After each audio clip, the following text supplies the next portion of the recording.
Watching Fox 17 News This Morning, your Code Red station.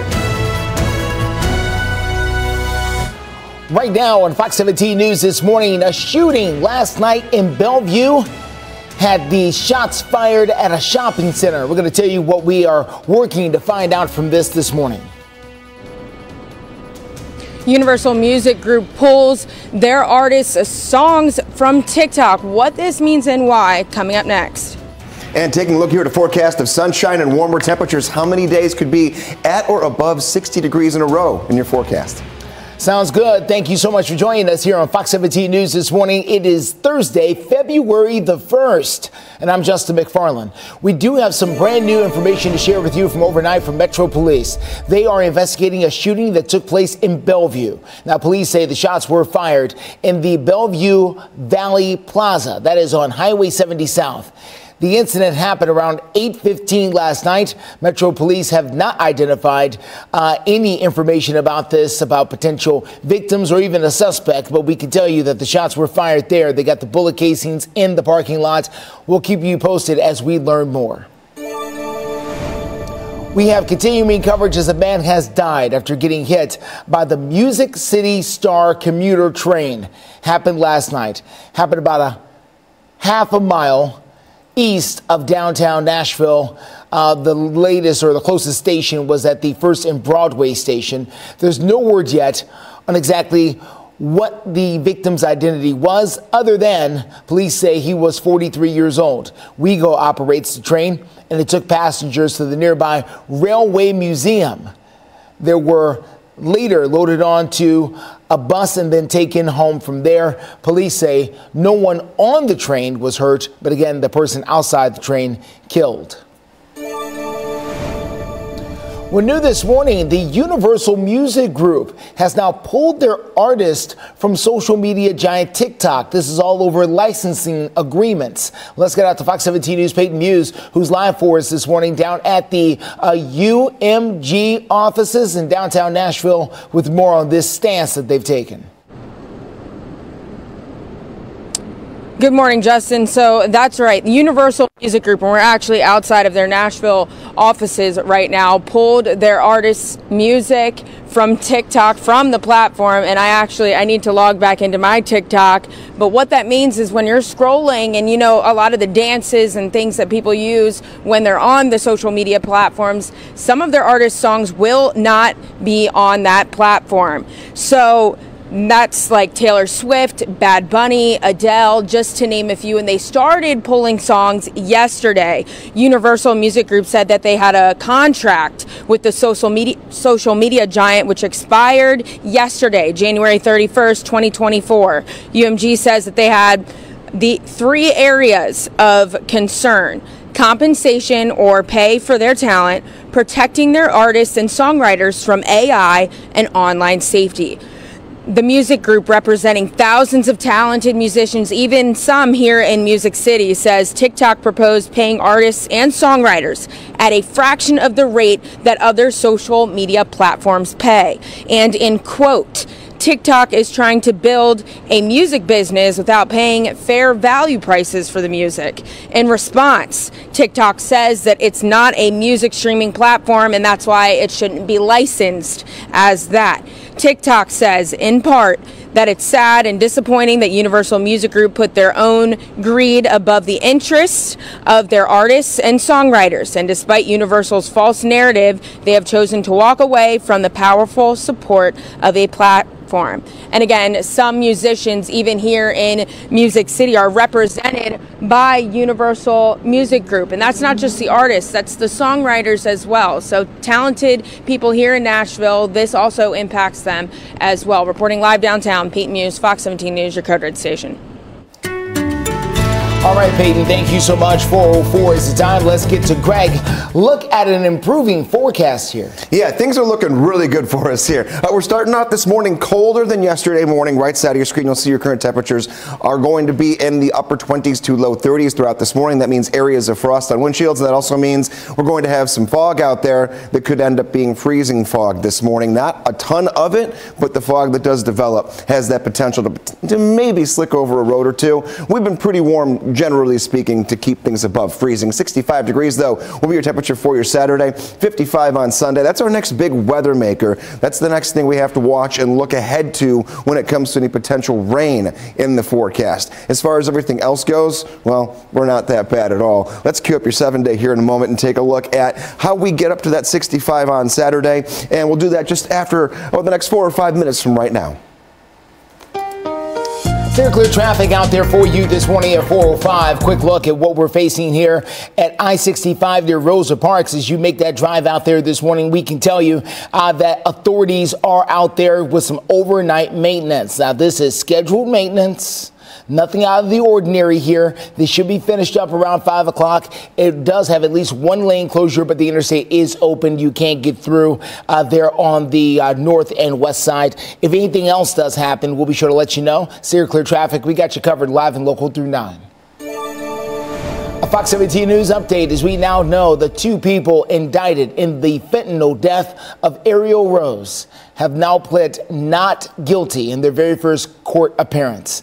Now, police say it was Melissa Sutton and Jesse Mashburn who have been watching Ariel when she was found unresponsive. They appeared in court yesterday. They both pled not guilty to first-degree murder charges. You're going to hear more from the suspects coming up a little bit later on Fox 17 News this morning. Well, coming up, a Metro police officer shot in October is now back at work. We're going to tell you how the other officer shot by John Drake Jr. is now recovering. And the White House is pushing for a bipartisan border deal. One is already in the works, but some GOP lawmakers are not in favor. We've got more on that coming up in a few minutes.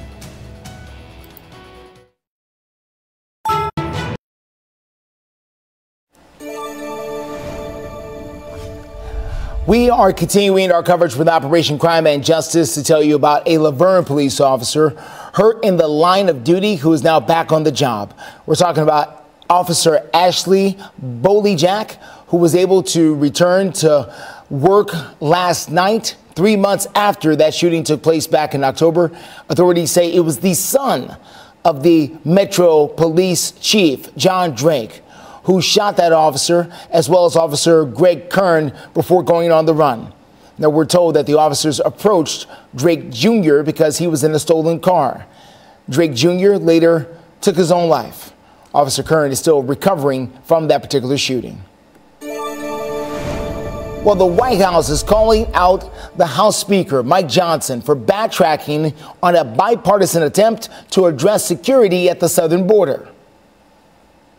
In October, Speaker Johnson said, we must come together and address the broken border. And in November, he said, I think we can get a bipartisan agreement on border security. But suddenly, we've heard a change of tune. A bipartisan group of senators has been working to finalize the details of an immigration deal. But without reviewing the final text, the Speaker called the bill insignificant and said it would be, quote, dead on arrival when it enters the House. It comes as the Republican presidential frontrunner, Donald Trump, according to several reports, have blasted the proposed deal. We'll see what happens. And while we are talking politics, Tennessee's Secretary of State wants to remind you to make sure that you register to vote. The deadline to do so is March the 5th. For that primary, or the deadline to do so for the March the 5th primary is coming up on Monday. Now, you can check out a sample ballot and requirements. It's under Fox Links over at our website at fox17.com. So let's get over to Greg. Quick look at your forecast. Yes, the big 3 notes for this one here. Patchy frost and patchy fog to kick off the morning. Temperatures are in the upper 20s, but we're starting what could be a streak of 60-degree afternoons despite the cold mornings, I should say. This afternoon could hit 60 degrees. Tomorrow, low 60s and middle 60s for your Saturday. And let the sunshine take over. Let it in, and it's here. It's here to stay for a couple of days.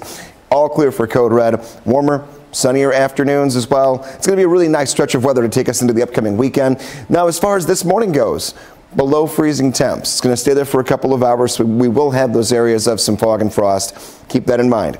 Shouldn't be a high impact or even an impact at all to your drive, which is at least good news. Sunglasses necessary. Lunchtime, there's the climb. We'll see temperatures in the upper 40s and then eventually 50s to near 60 degrees. Still clear traffic for you this morning. Let's get to the very latest happening out there on I-65 near the Rosa Parks Boulevard exit. As you can see, they're doing some overnight construction out there, but so far they're doing okay. They've got one lane that is open, a couple of lanes blocked off as they continue that overnight maintenance work there near the Metro Center area. Other areas of town, let's go to I-40 near Donaldson. This is right at the Donaldson Pike exit. They are dealing with very clear traffic, but please understand that they are going to be closing parts of that exit at 216B both tonight and tomorrow night as they do some maintenance out there. The closure is going to happen from midnight to 4 a.m. In a few minutes, I'll have what you need to know to stay safe from down power lines. What prices?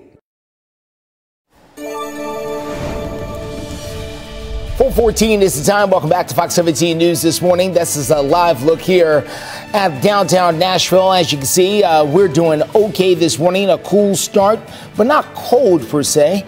We're off to a day that's going to end in the 50s and 60s across many parts of the mid-state. Greg Bobus will be along with a look at your forecast coming up in just a few.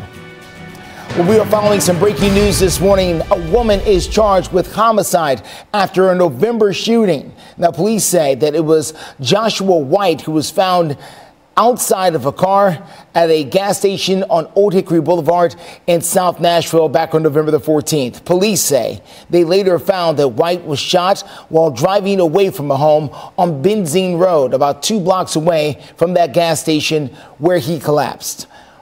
Ada Jane Kirby has now been arrested earlier in the morning. She's charged with criminal homicide and being held at the downtown Nashville Detention Center. We're still getting more details about the shooting. We'll let you know what we find out. A power line falling on a car killed 3 people in Oregon during a winter storm. So knowing what to do in case something like this happens to you and how to stay safe in those situations is very important. Fox 17 News' Karen Aguilar tells us what she has learned from talking with the experts. Good morning, Justin. Well, first I want to talk about what happened in Oregon. Those 3 people, the Portland Fire and Rescue, say it was a woman, her boyfriend, and her 15-year-old brother that got electrocuted. They say that the couple got out of the car after a down power line fell on their car during a winter storm, and that's when they got electrocuted. The news prompting awareness for the dangers of down power lines. And of course, as I just mentioned, it happened during a winter storm, which is what Brent Baker, the vice president of the Nashville Electric Service, says it happens most often, and also right after the winter storm. So to give you an idea, ice builds up on those tree branches, which could cause those branches to snap and fall on those power lines, which then ultimately can land on a car, on the ground, can be most likely live, and then can get you electrocuted. Well, Baker has some additional tips for you on how you can keep safe if you're in the proximity of down power lines. Take a listen. If you come in contact in a situation where you have an overhead power line by your vehicle or it is down, assume it is energized, stay away, and just stay at least 25 feet away from that situation. Baker says if you do see a down power line, please call 911. In the next half hour, I'll have more safety tips for you. Reporting live in North Nashville, Karen Aguilar, Fox 17 News, your Code Red station. All right, thank you so much, Karen. Good advice there. 417. Let's check in on your forecast with Greg Bobus, and he's going to tell us why he's feeling a lot more like spring than winter these days. It truly is. We'll be up near 60 degrees 3 days in a row. We'll have sunshine. So this is a real big change to what we had a couple weeks ago. Oh, yeah. We were talking dangerous wind chills that were 30 degrees below zero. Now we're going to be up near 60. Sunny. Grab these sunglasses. Sun glare will be an issue for us this morning. We're a little bit cold right now, though. Do not let all of the warmth that I talk about for the afternoons take away the fact that the mornings will still be chilly. And right now we're in the upper 20s to near 30 degrees. Why are we so cold overnight? We have no cloud cover at night, so no cloud cover lets those temperatures sink even lower. Nothing, though, across most of the country that's happening right now, which is really good news. We're all getting a little bit of a break. Let's get you out the door here on this February 1st. Yeah, we have changed the calendar. Here we go. Temperatures going to stay cold for a little while. We're going to keep it in the upper 20s to right near 30 degrees all the way through 7 a.m. But that sunshine really is the big thing here. You'll notice more than anything else, and it will quickly warm us up to near 60 this afternoon. Car wash, did you get one yesterday? No? You still need to get one? Go today. Go tomorrow, go for your Saturday, all 3 days, or go, go, go, and then Sunday we say stop. Don't get one then, because that's our next weather maker taking a look. We'll have a chance for some rain that moves in very late on your Saturday night, and I'm talking late Saturday night as in terms of overnight into Sunday morning, and then that rain lingers on and off throughout your Sunday. Into Monday, we don't get a lot, we don't get storms, and we don't have to really worry about any impact, other than if you have outdoor plans, there will be the need for the umbrella. Steer clear traffic for you this morning. Let's get to I-40 and I-65 on that West Loop. You can see there that authorities have set up. They are dealing with a couple of lane closures there in that region for right now. They're expected to be done around 5 o'clock this morning, so they'll be out of your way. Just know that they are doing some highway maintenance there in the Metro Center area. And again, lanes are open, even though there are a couple of minor delays here and there. We'll continue to watch the roads here for you, but so far no major crashes to tell you about as we get started, just a highway maintenance in certain spots. Well, some of the top executives in big tech were grilled by senators on Capitol Hill yesterday on what they feel is a failure to protect children online. Fox News' Ashan Hassin has the very latest on the story. Mark, do you take any blame for these kids who are dead? Meta CEO Mark Zuckerberg racing out of a fiery hearing on Capitol Hill today as he and the leaders of TikTok, X, Snap, and Discord tried in vain to convince the powerful Senate Judiciary Committee that they've made advances to protect children from predators, drugs, bullying, and harmful content that could lead to suicide. We've restructured our trust and safety teams to remain strong and agile. But senators from both parties weren't buying it. Your platforms really suck at policing themselves. Children are not your priority. Children are your product. Then, in a stunning moment, Senator Josh Hawley called on Zuckerberg to apologize to the dozens of grieving parents in the room holding pictures of their dead children. You're on national television. Would you like now to apologize to the victims? I felt like that was half-hearted. Lawmakers are now ready to give families the right to sue social media sites for damages. Open up the courthouse door. Until you do that, nothing will change. And they put each executive on the record asking if they'll support any of the dozens of bipartisan bills ready to rein in big tech. Is there any one of you willing to say now that you support this bill? Mr. Chairman, let the record reflect a yawning silence from the leaders of the social media platforms. Still no timeline on when Congress might actually act, but Senator Lindsey Graham says he will try to force a vote on 5 separate bills and then call up House Speaker Mike Johnson to have a similar hearing in that chamber. On Capitol Hill, I'm Aisha Husney, Fox News. Well, coming up, the Tennessee Titans and their brand new head coach, Brian Callahan, are looking to fill their coaching lineup. We're going to tell you about the defensive coordinator that they may have in mind. Plus, the Nashville Predators up against the Los Angeles Kings last night at 501 Broadway, Bridgestone Arena. We're going to tell you how the whole thing shook out and if the Preds could get the W.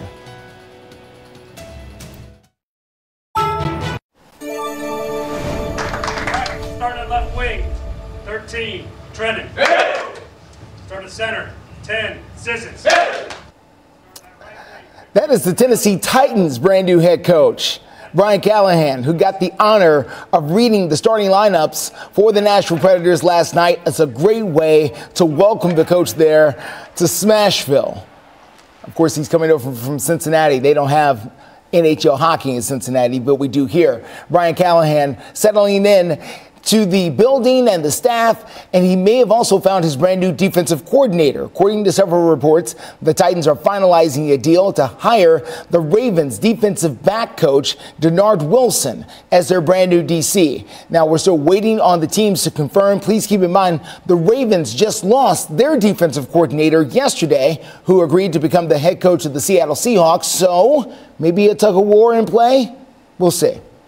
Let's go to the ice. As for the hockey game that happened last night, the Preds hosted the Los Angeles Kings. They fell behind early 2-0. They tried to make a comeback in the third. Philip Forsberg with a nice wrist shot that you just saw right there cut the score to 2-1. Later in the third, the Kings went up 3-1. And the Preds did knock the lead down 3-2, but the Kings able to hold on in the final moments there. Empty netter. Yeah, you hate those. The Kings win it 4-2 over the Predators. The Nashville Predators now enter the All-Star break. And taking a look at your forecast here, leading our way into the upcoming weekend. You're going to want to follow along on social media for sure, whether that's Facebook, X pages, which is twitter.com, or you go to Instagram, because we have a weather maker moving in here that is going to give us some rain, but not the entire weekend. Let's time it out. No rain today, tomorrow, or getting our way into Saturday. So here's Saturday, 8 p.m. Let's track the rain for Sunday. And this does move in very quickly, second half of the overnight. By 5 a.m., clouds are already creeping in, and our western counties are already seeing some rainfall coming down. Then throughout the morning into the afternoon, light to moderate rain. This is not going to be a big event. This is definitely not code red weather. But if you have plans already in the books for the afternoon, especially of Sunday, you're going to be seeing some rain on and off. And then that rain will even linger into little portions of Monday as well. Then we're done for the rest of the week. The only other weather maker we'll have will come the following weekend, and we're way too early in the game to start giving you a timeline specifically on that one. Steer clear traffic out there this morning. Okay, as promised, they were able to clear that construction that was happening out there on I-65 near Rosa Parks. That construction that had several lanes shut down is now out of there. So good news if you're making your way in and across the Metro Center area. No more problems there, as we're good to go. If there's any other issues, we'll be sure to let you know with Steer Clear Traffic, as we got you covered live and local through 9. Well, coming up, a Metro middle school is now facing charges for a middle school student is facing charges for bringing a gun to campus. We're going to tell you more about it. Universal Music Group pulling their artists and songwriters' music completely off of the TikTok social media giant. We'll tell you why coming up next. You're watching Fox 17 News This Morning, your Code Red station. Happening now on Fox 17 News This Morning, a state bill would ban flags other than the American flag from Tennessee schools. Plus, they would allow the Tennessee flag in that bill as well. We're going to tell you what people on both sides of this debate are saying. Cold, no rain this morning, but the possibility of some patchy, freezing fog and some frost on some windshields. But we might have a 50-degree temperature swing here in some areas from the feels like to real temperature in the next 4 days. Steer clear traffic, I-40 at Dallas and Pike. We're moving along just fine out there near the airport. We're going to tell you why things could tie up there very soon in just a few moments. Well, thank you for joining us here on Fox 17 News This Morning, Thursday morning, February the 1st, just after 4:30. I'm Justin McFarland. A Nashville Metro middle school student is now facing charges accused of bringing a gun to campus to confront another student. The student was 13 years old. This happened over at the Hayes Middle School. That's just off of Trinity Lane. The student is now facing aggravated assault and gun charges. Police say that the student got into a fight with a 14-year-old in the bathroom of the school. Investigators are now looking into how the child got the gun in the first place. We are following continuing coverage on a bill that would limit flags that can be displayed in public schools to just the United States flag and the state flag. Now, state law requires that every single Tennessee public school have an American flag that is up and visible. But a state representative, Gino Bluzzo, is sponsoring an amendment that would outlaw other flags at the school except for the state flag. Now, one of the flags that would be banned include the pride flag that is oftentimes associated with the gay, lesbian, and transgender community. The bill is likely to pass, but there are some critics who are pushing back.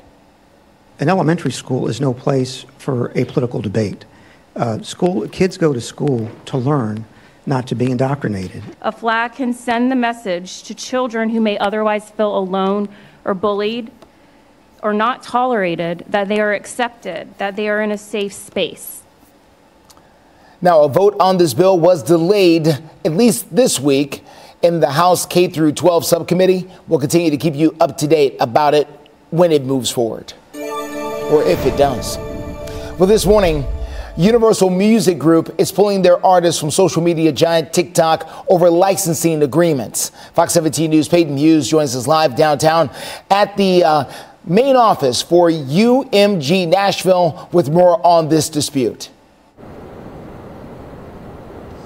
Good morning, Justin. So I'm outside of Universal Music Group's offices downtown, where I'm sure that executives and artists and songwriters who walk through these doors are wondering if and when their music will ever be allowed back on TikTok. Now, Universal Music Group says that they had a contract with the social media group which expired January 31st, 2024, this year, just yesterday. UMG says that they have 3 areas of concern: compensations or pay for their talent, protecting their artists and songwriters from AI, and online safety. The music group, representing thousands of talented musicians, even some here in Music City, says TikTok proposed paying artists and songwriters at a fraction of the rate that other social media platforms pay, and in quote, TikTok is trying to build a music business without paying fair value for the music. In response, TikTok says that it is not a streaming platform and that's why it should not be licensed that way.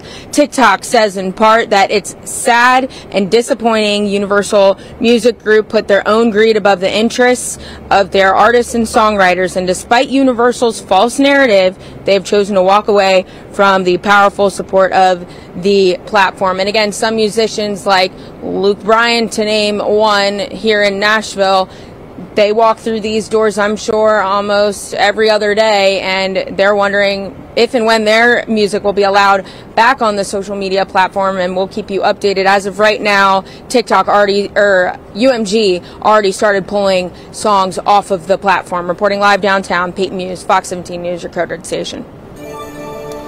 All right, Peyton, thank you so much. So we want to hear from you out there.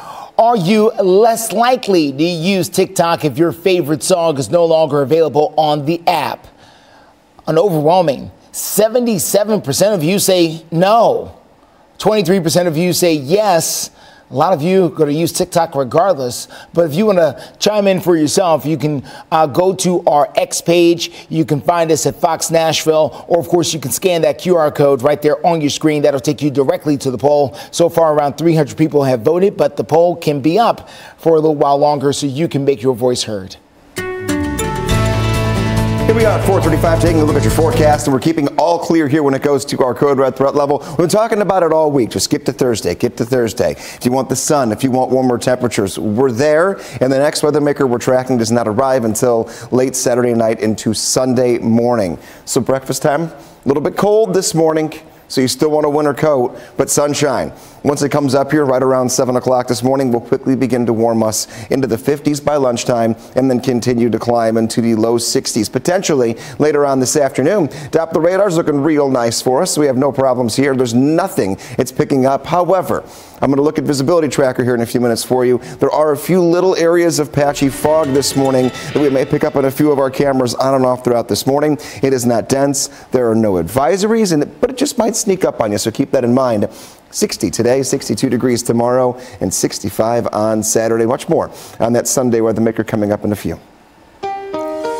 Steer clear traffic out there this morning. Let's get you over to I-40 near the airport. That is where traffic is moving along fine. No big problems out there in that direction. However, TDOT is warning and the airport is warning about some road closures that could be happening. Overnight last night, there were some road closures that took place at 216B out there at the airport from midnight until 4 a.m. this morning. So obviously that closure is open. The exit is reopened. But that same closure is going to be happening again tonight. 216B is going to be shut down between midnight and 4 a.m. for some road maintenance. Well, we do have an update on the road collapse that's taking down a section of Division Street. This happened in the Gulch neighborhood of downtown. NDOT says the engineers did complete their first assessment and are working on a plan to try and stabilize the roadway. In the short term, a bike lane will be turned into a shared lane of traffic. Now, there's no word on when everything will be fixed. Coming up, the FCC is considering making certain robocalls illegal. We're going to tell you what this move could mean for you. I don't buy. 4:39 is the time, and the Federal Communications Commission is now gearing up to crack down on artificial intelligence and their generated robocalls. Now, the agency announced yesterday that it is looking to criminalize the use of fake calls created by AI. The new rules would allow state attorney generals to pursue legal action against actors who would use the AI-generated voices to impersonate someone else. There's a lot of this going around. Earlier this month, the New Hampshire Attorney General's office announced an investigation after voters received an AI-generated robocall impersonating President Biden. The 5-member commission is expected to vote on a proposal in the next few weeks. Well, you can score with the big game trivia. So just grab your phone and scan the QR code right there on your screen for your chance to win a $100 Visa gift card. You can register to play the big game trivia contest. All you have to do is know that football knowledge, and you could win a $100 prepaid debit card or your chance to win a $5,000 weekly card for a prize out there. So make sure that you go ahead and enter by going to our website, fox17.com, or scan that QR code. And good luck out there.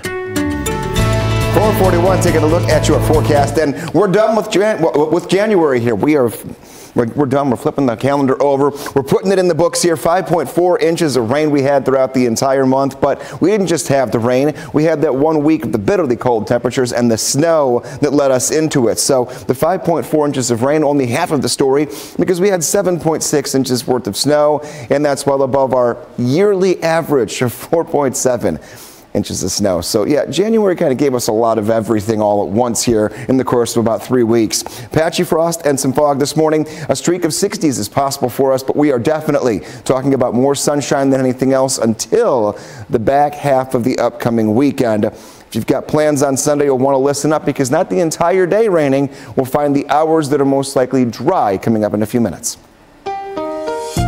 Steer clear traffic for you this morning. Let's get to the very latest happening out there on This is going to be I-24 at the Almaville Road exit coming in from Laverne. As you can see, traffic there moving along really nicely. No big problems out there as you approach the Nissan plant there in the Rutherford County area. Good to see.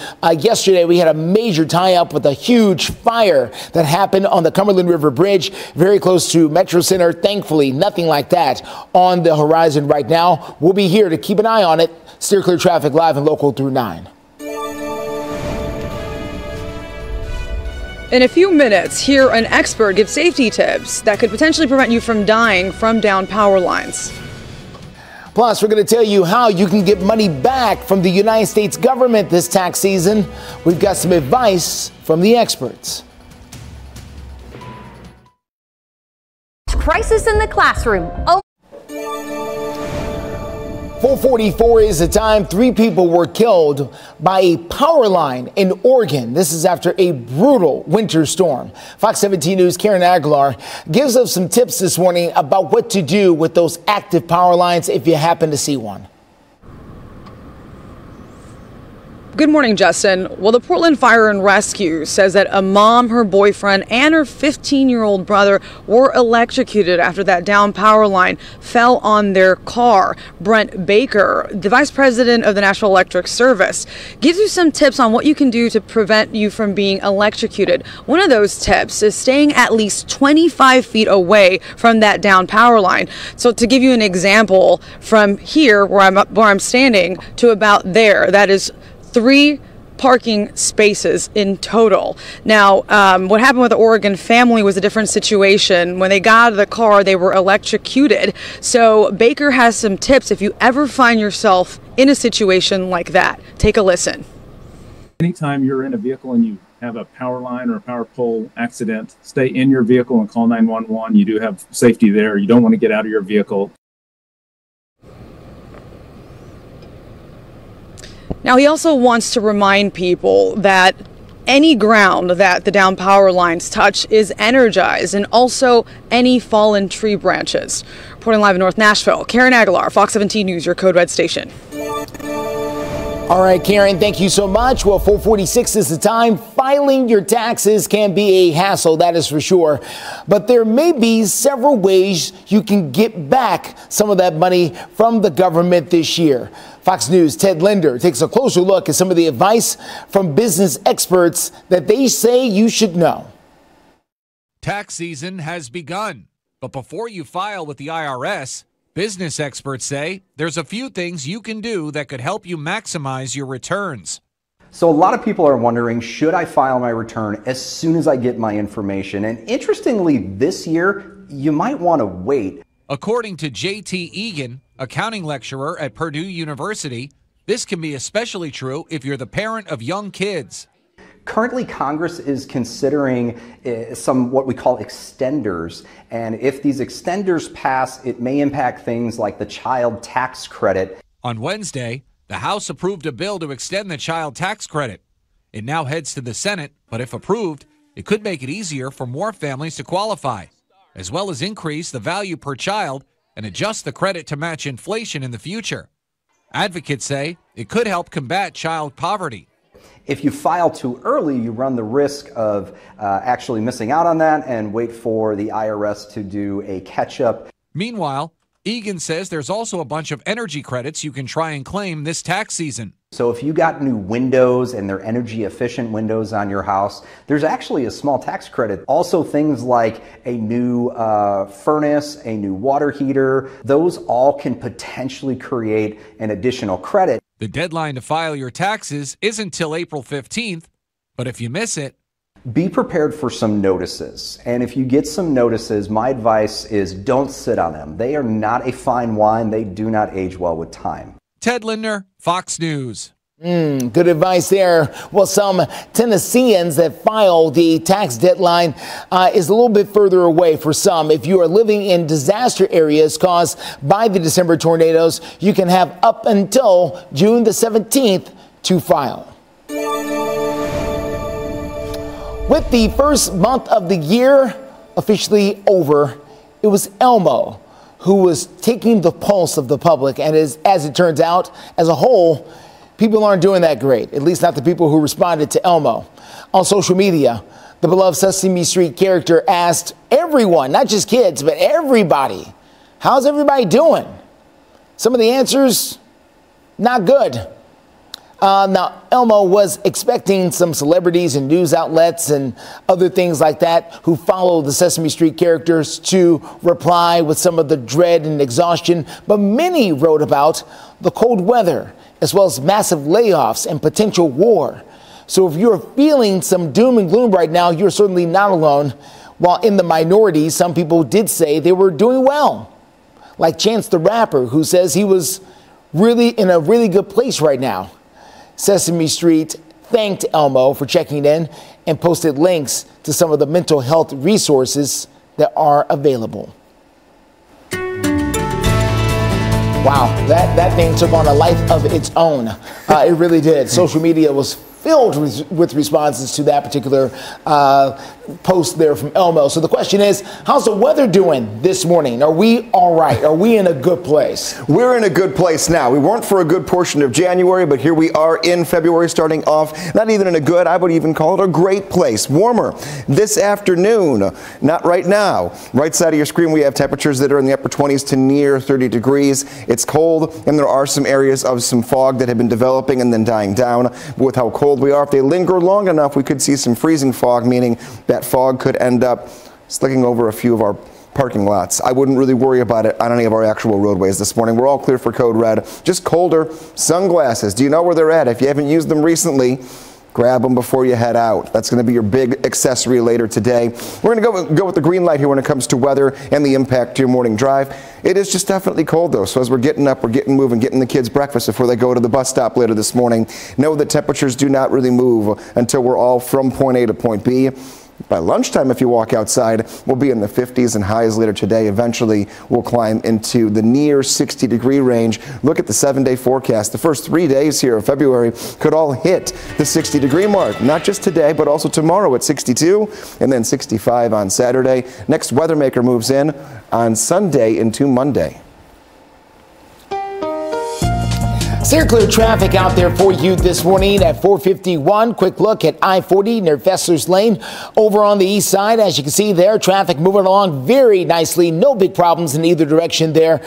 Please watch out for the potholes. They do continue to be a problem across many parts of the mid-state, but so far not shutting down any interstates or anything like that. We have got you covered with Steer Clear traffic live and local through 9 because you just never know. Things change very quickly.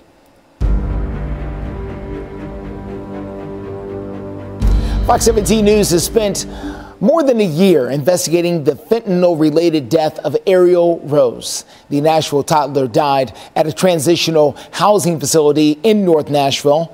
So we're asking the question, why did it take Metro Police more than a year to charge someone for her death? Now, Metro Police began investigating Rose's death as criminally negligent homicide back in November of 2022. 13 months later, Melissa Sutton and Jesse Mashburn were charged with first-degree murder. Sutton and Mashburn were caring for the child when she died. Now, a woman who lived at the facility says that Sutton and Mashburn watched Ariel Rose very regularly, so regularly, in fact, that Ariel called Sutton Mama.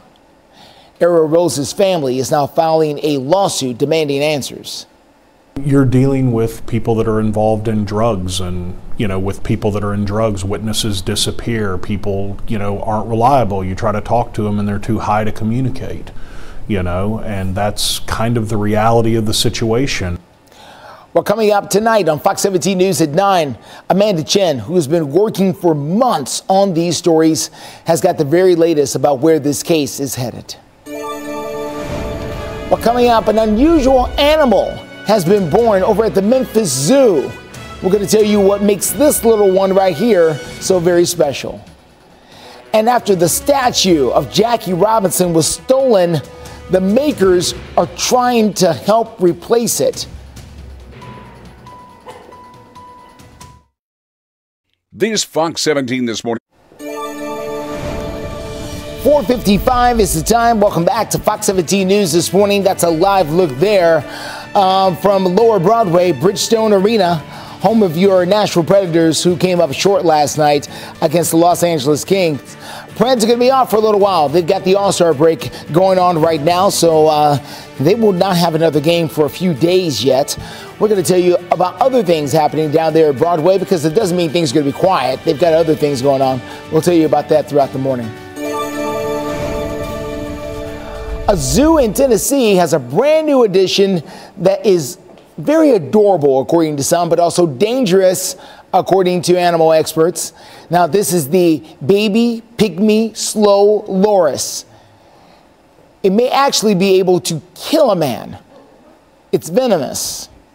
In fact, the slow lorises are the only known primates that can produce enough venom to do something like that. It comes out of their elbows, and then they lick it and then use it to spread to other victims here. Now, this little guy was born back on December the 13th at the Memphis Zoo. Workers there are hand-raising him to increase his chances of survival. The pygmy slow lorises are endangered. I wonder how big they grow up to be. They're pygmy, so yeah, small. This is your last chance to see the country's largest Chinese Lantern Festival. What you want to do is scan this QR code right there on your screen, or go to the website, fox17.com/contest, to enter your chance to receive 2 tickets to Zoolumination and the Chinese Festival of Lights. The final weekend is February the 2nd through the 4th over at the Nashville Zoo. Message and data rates may apply. So for complete contest details, go to our website, fox17.com/contest. From pygmies to jumping dogs. Take a look here. We have our dog of the day, Colt, jumping into the water here, cooling off on a summer day. And this is not necessarily what you want to do today, but we're going to get spring feels later on today. And this is really a good dog walking day. Take a look. 9 a.m., 39 degrees, 53 at noon, and then 57 degrees your temperature at 3 o'clock. I believe we get really close, if not at the 60-degree mark between noon and 3 p.m. and loaded with sunshine. So, Sally, get out there with Colt and get a little walk in. As far as the morning goes, it's definitely off to a cold start. We've been talking all week about the warm up in the afternoons, but we're trying to also stress that the mornings are still going to be cold. 29 degrees, 5 a.m., 30 degrees at 7, and then the warm up happens after the sun does come up. Really quickly begins to warm. Wind out of the south today. How do you get us your dog of the day photos? You go to Facebook, meteorologist Greg Bobus, that pin post right there. The mailman delivers your photos right to me, and you can see them right here on Fox 17 News every morning. Steer clear traffic out there for you this morning. Let's get you over to the west side of town. This is going to be I-40 White Bridge. Shh, the trucks are sleeping out there. Some of them are just now getting back on the road there. I can see at least 1, 2, 3, 4, 5 within eye shot of this particular camera, but there could be more out there. They use the wide lanes here, or the wide shoulders rather, on I-40 near White Bridge Road to take a little bit of a rest before continuing on westward, like that truck right there in the middle of your screen is doing. Other than that, we're good to go out there. We had some overnight road work, but overall, we're doing fine. We'll keep you covered with Steer Clear Traffic live through 9. Well, there is good news in the hopes to revitalize the bronze statue of baseball legend Jackie Robinson that was stolen over the weekend. Now, this foundry in Loveland, Colorado, made the statue. It was created by artist John Parsons for the Wichita, Kansas Little League organization back in 2020. The mold is still there. So that means workers can simply recreate an exact replica of the statue. It will take some time, though, because there's a backlog.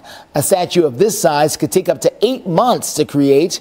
The youth league that put up the original statue has raised nearly enough money to pay for a new one. Someone took down the old one, and my understanding is they melted down part of the statue. So that's why there is need for this new one. Our 5 o'clock hour starts right now. You're watching Fox 17 News This Morning, your Code Red station. Good morning, 5 o'clock right now. We have breaking news for Fox 17 News This Morning. Kicking off this hour, an arrest has now been made in the deadly shooting of a man who was found at a gas station in the Nashville area. Universal Music Group pulling their artists and songwriters' music off of the platform. We'll tell you why. Hey, look at the forecast here. Get ready for it. We've been gearing up for it all week. Sunshine settles in today. How long it lasts before the next rainmaker coming up in the forecast. Oh, Greg, we're ready. We do want to thank you for waking up with us here on a Thursday morning. For Fox 17 News, I'm Erica Glover. And I'm Jennifer Waddell. Let's get right to that breaking news story we just mentioned. We have an update from Metro Police as they are now telling us a woman is charged with homicide after a November shooting. Metro Police also telling us that Joshua White was found outside of a car at a gas station on Old Hickory Boulevard south of Nashville back on November 14th. If you take a look at your screen, we're mapping it out for you to give you a better idea of the location. Well, officers say White had been shot while driving away from a home about 2 blocks away from the gas station. Ada Jane Kirby, just arrested overnight, though, now charged with criminal homicide.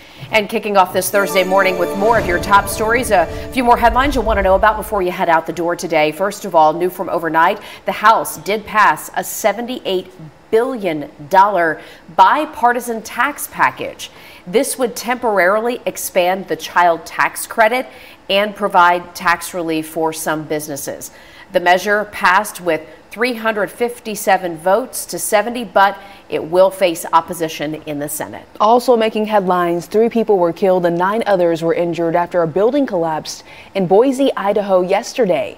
5 of the people injured, we understand as of right now this morning, are in critical condition. Crews say the structure was a hangar was under the construction, located over on the Boise Airport's property. Well, stocks taking a tumble Wednesday after the Fed said the March rate cuts are unlikely.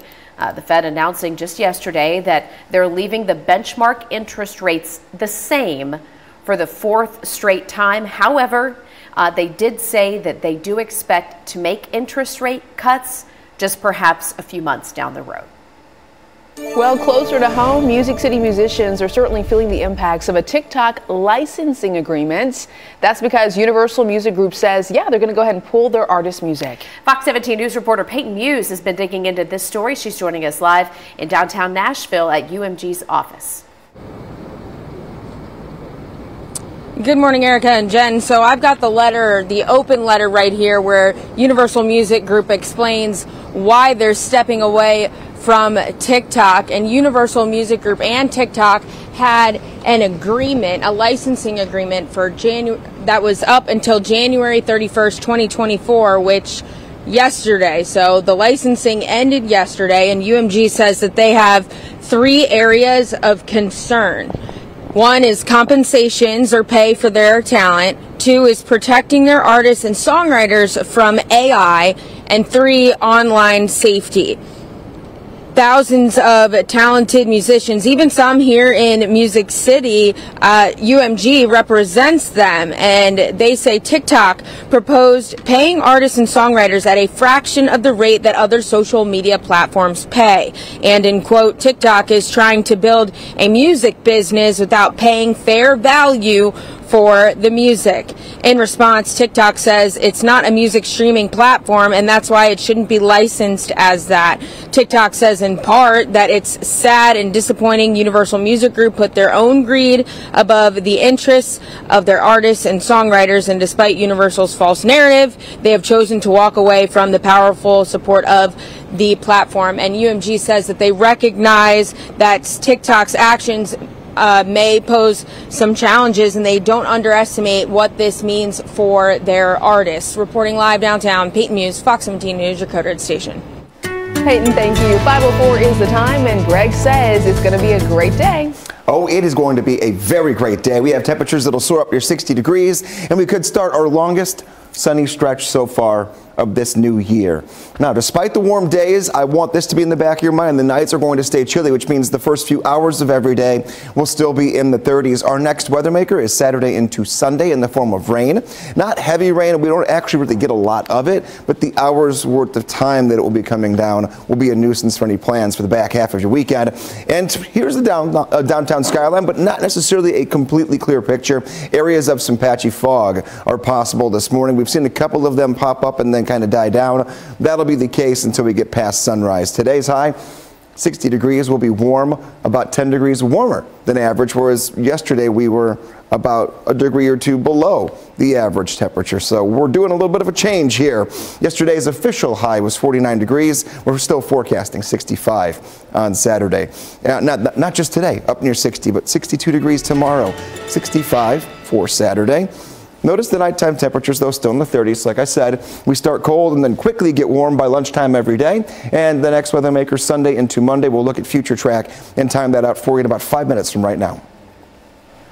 Greg, sounds good. Right now, steer clear traffic. We want to give you a live look over I-65 at Rosa Parks, where earlier this morning we did have some road crews out patching potholes. In fact, I passed them on my way in, and I thought, man, that's a sight for sore eyes. So, but they've since moved on. Good news. No congestion here at Rosa Parks like we had a little while ago.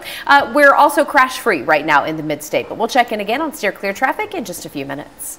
We now know the two people charged in the fentanyl death of Ariel Rose pleaded not guilty in their first court appearance yesterday, and Fox 17 News was in that courtroom. Police say that Melissa Sutton and Jesse Mashburn had been watching Ariel Rose when she was found unresponsive, and those are the people who did show up in court yesterday morning. Both of them pleading not guilty to first-degree murder charges. You'll hear more from them coming up later here on Fox 17 News this morning. Also after the break, a Metro police officer shot in October is back at work.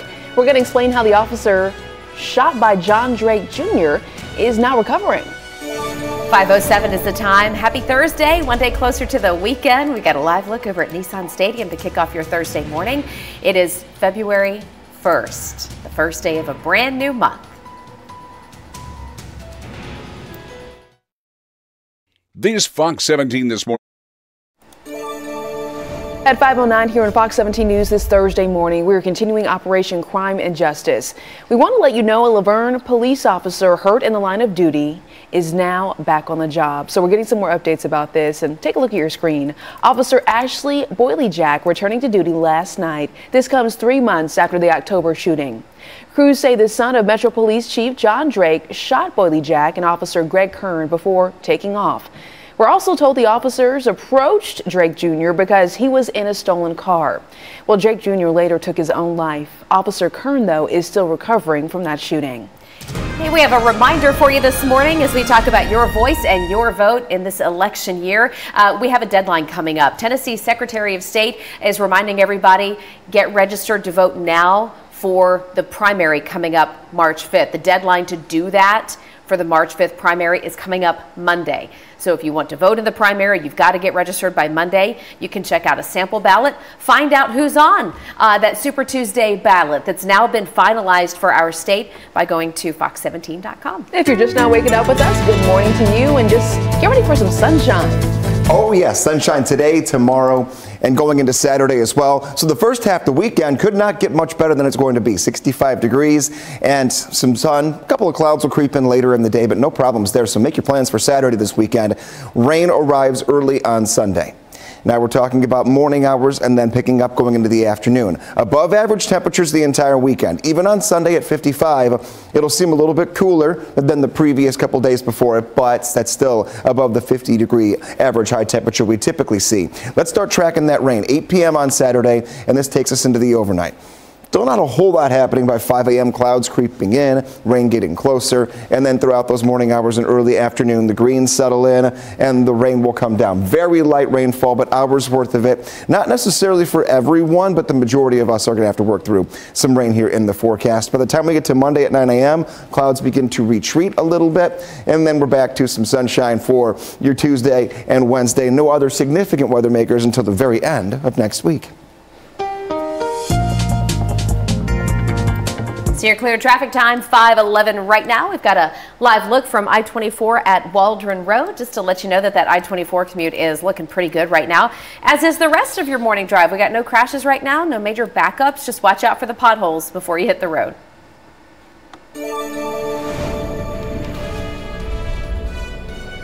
In a few minutes, I'll give you some safety tips to help prevent you from potentially dying if you're in proximity of downed power lines. And the White House is pushing for a bipartisan border deal. One is already in the works, but some GOP lawmakers are not in favor of that. We're going to explain coming up. It's our floor model sponsor. Welcome back to Fox 17 News this Thursday morning, and taking you to Nissan Stadium, giving you a live look there. The sun not up just yet, but it's going to be a nice day. We're going to have lots of sunshine, temperatures increasing, and then we're talking about that weekend forecast, 65 on Saturday. But there are chances for showers, so we're going to explain that in your full forecast in just a second. And right now at 5:15, we have a story this morning from another state, but it really does hit close to home, especially because we know about storm damage here in Middle Tennessee and Southern Kentucky, whether it's been windstorms or unfortunately tornadoes, even winter storms.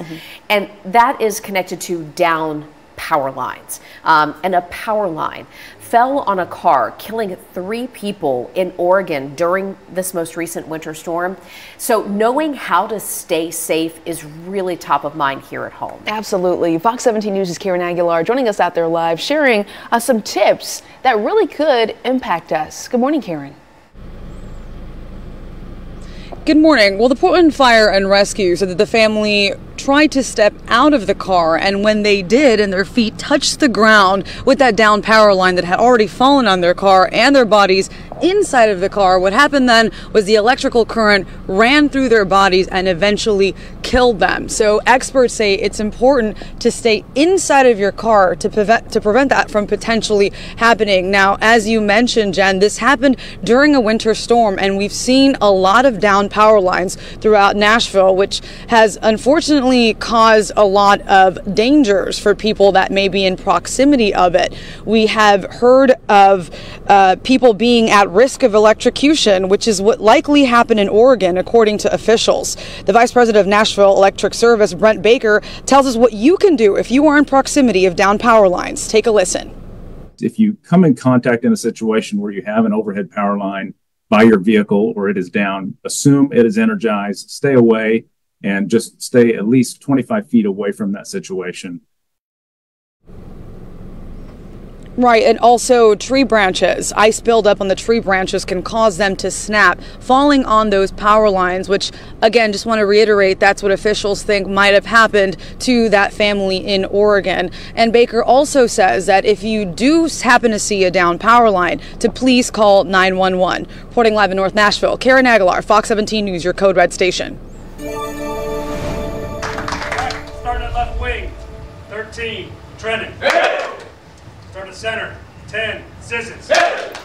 Well, he got the names right. That is our Tennessee Titans brand new head coach, Brian Callahan, who had the honors of reading the starting lineup for the Preds matchup last night. Just one of the ways that our new coach is being welcomed here to Smashville. Getting those names right is not easy, okay? So Callahan's settling in and building his new staff, and he may have found his new defensive coordinator. According to several reports, the Titans are finalizing a deal to hire Ravens defensive backs coach Denard Wilson as the new DC. All right, still waiting on the team to confirm the news, but as soon as we get that, we'll bring it to you here live through 9. And as for that hockey match, the Preds hosting the Kings last night, they fell behind early. You know, it's kind of tough to dig out of these. They were down 2-0. Tried to come back in the third. Flip Forsberg would cut the score in half. It's 2-1.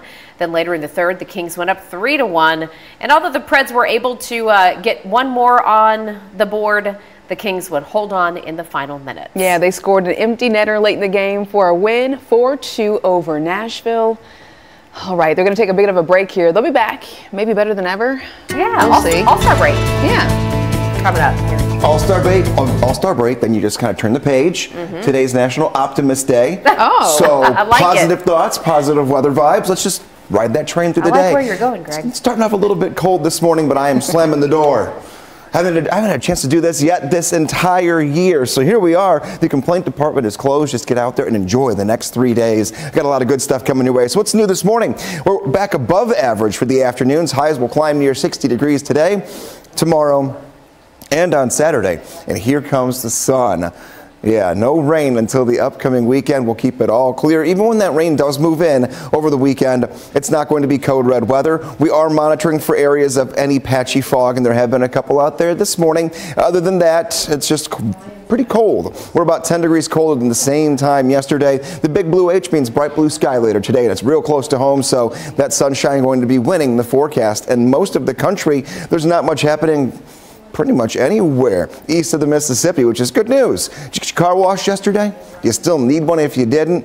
Today, tomorrow, Saturday, they're all going to be in the green light. They're all yes, yes, and yes for you. Starting off the day, again, the weekend has that weather maker on Sunday at 55 degrees, and then we will be a little bit cooler after that. Taking a look here, Monday, 51, 50 degrees on Tuesday. So we do have these 3 days we can really take advantage of before we fall right back near normal into next week.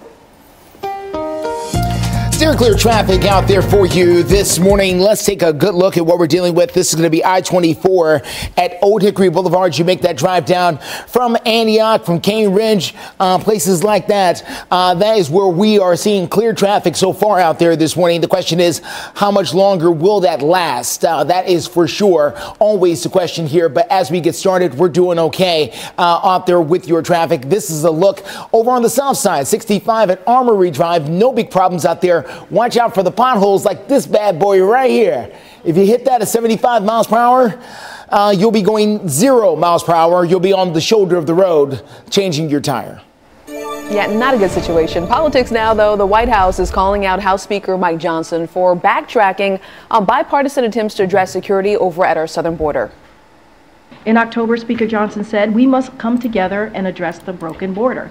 And in November, he said, I think we can get a bipartisan agreement on border security. But suddenly, we've heard a change of tune. Now, a bipartisan group of senators has been working to finalize the details of an immigration deal, but without reviewing the final text, Johnson called the bill insufficient and said it would be dead on arrival when it got to the House. This comes as Republican presidential frontrunner Donald Trump is blasting that proposed deal.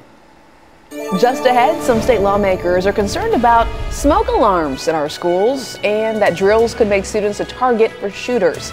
More on what parents have to say with Justin McFarland. Teens have drama. 5:23 is the time. State lawmakers may want to change the way that fire alarms are used in schools across the state. So listen to this, parents. They no longer want students to line up and hustle out of the room as soon as that alarm goes off.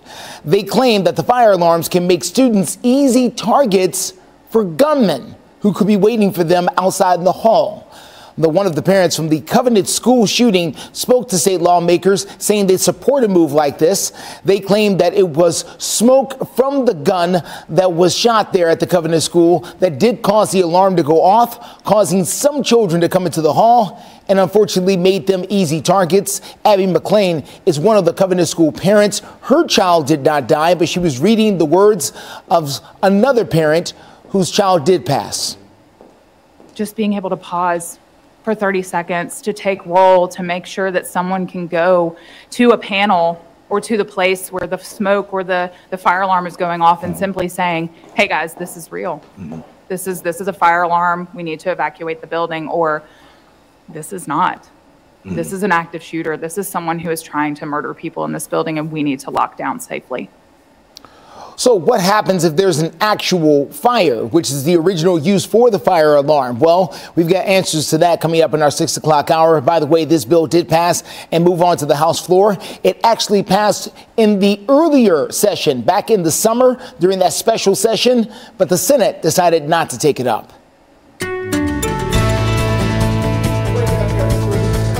All right, we are waiting to talk to Greg Bobus here as we take a look at your forecast, and we will have the very latest here with your bus stop forecast. Are we good to go here? Yeah, well, we should be. Now that we go. Yeah, this is going to be a cold morning, guys. By the time the kids come home from the bus, or the bus drops them off later today, will be much better. Upper 20s and low 30s all the way through the morning hours as the buses are making their morning routes, and then we will see things get a little bit warmer as you go toward lunchtime, so the kids have recess. They'll be in the 50s and eventually up near 60 degrees. Tons of sunshine. Not packing the rain gear here for the rest of this week.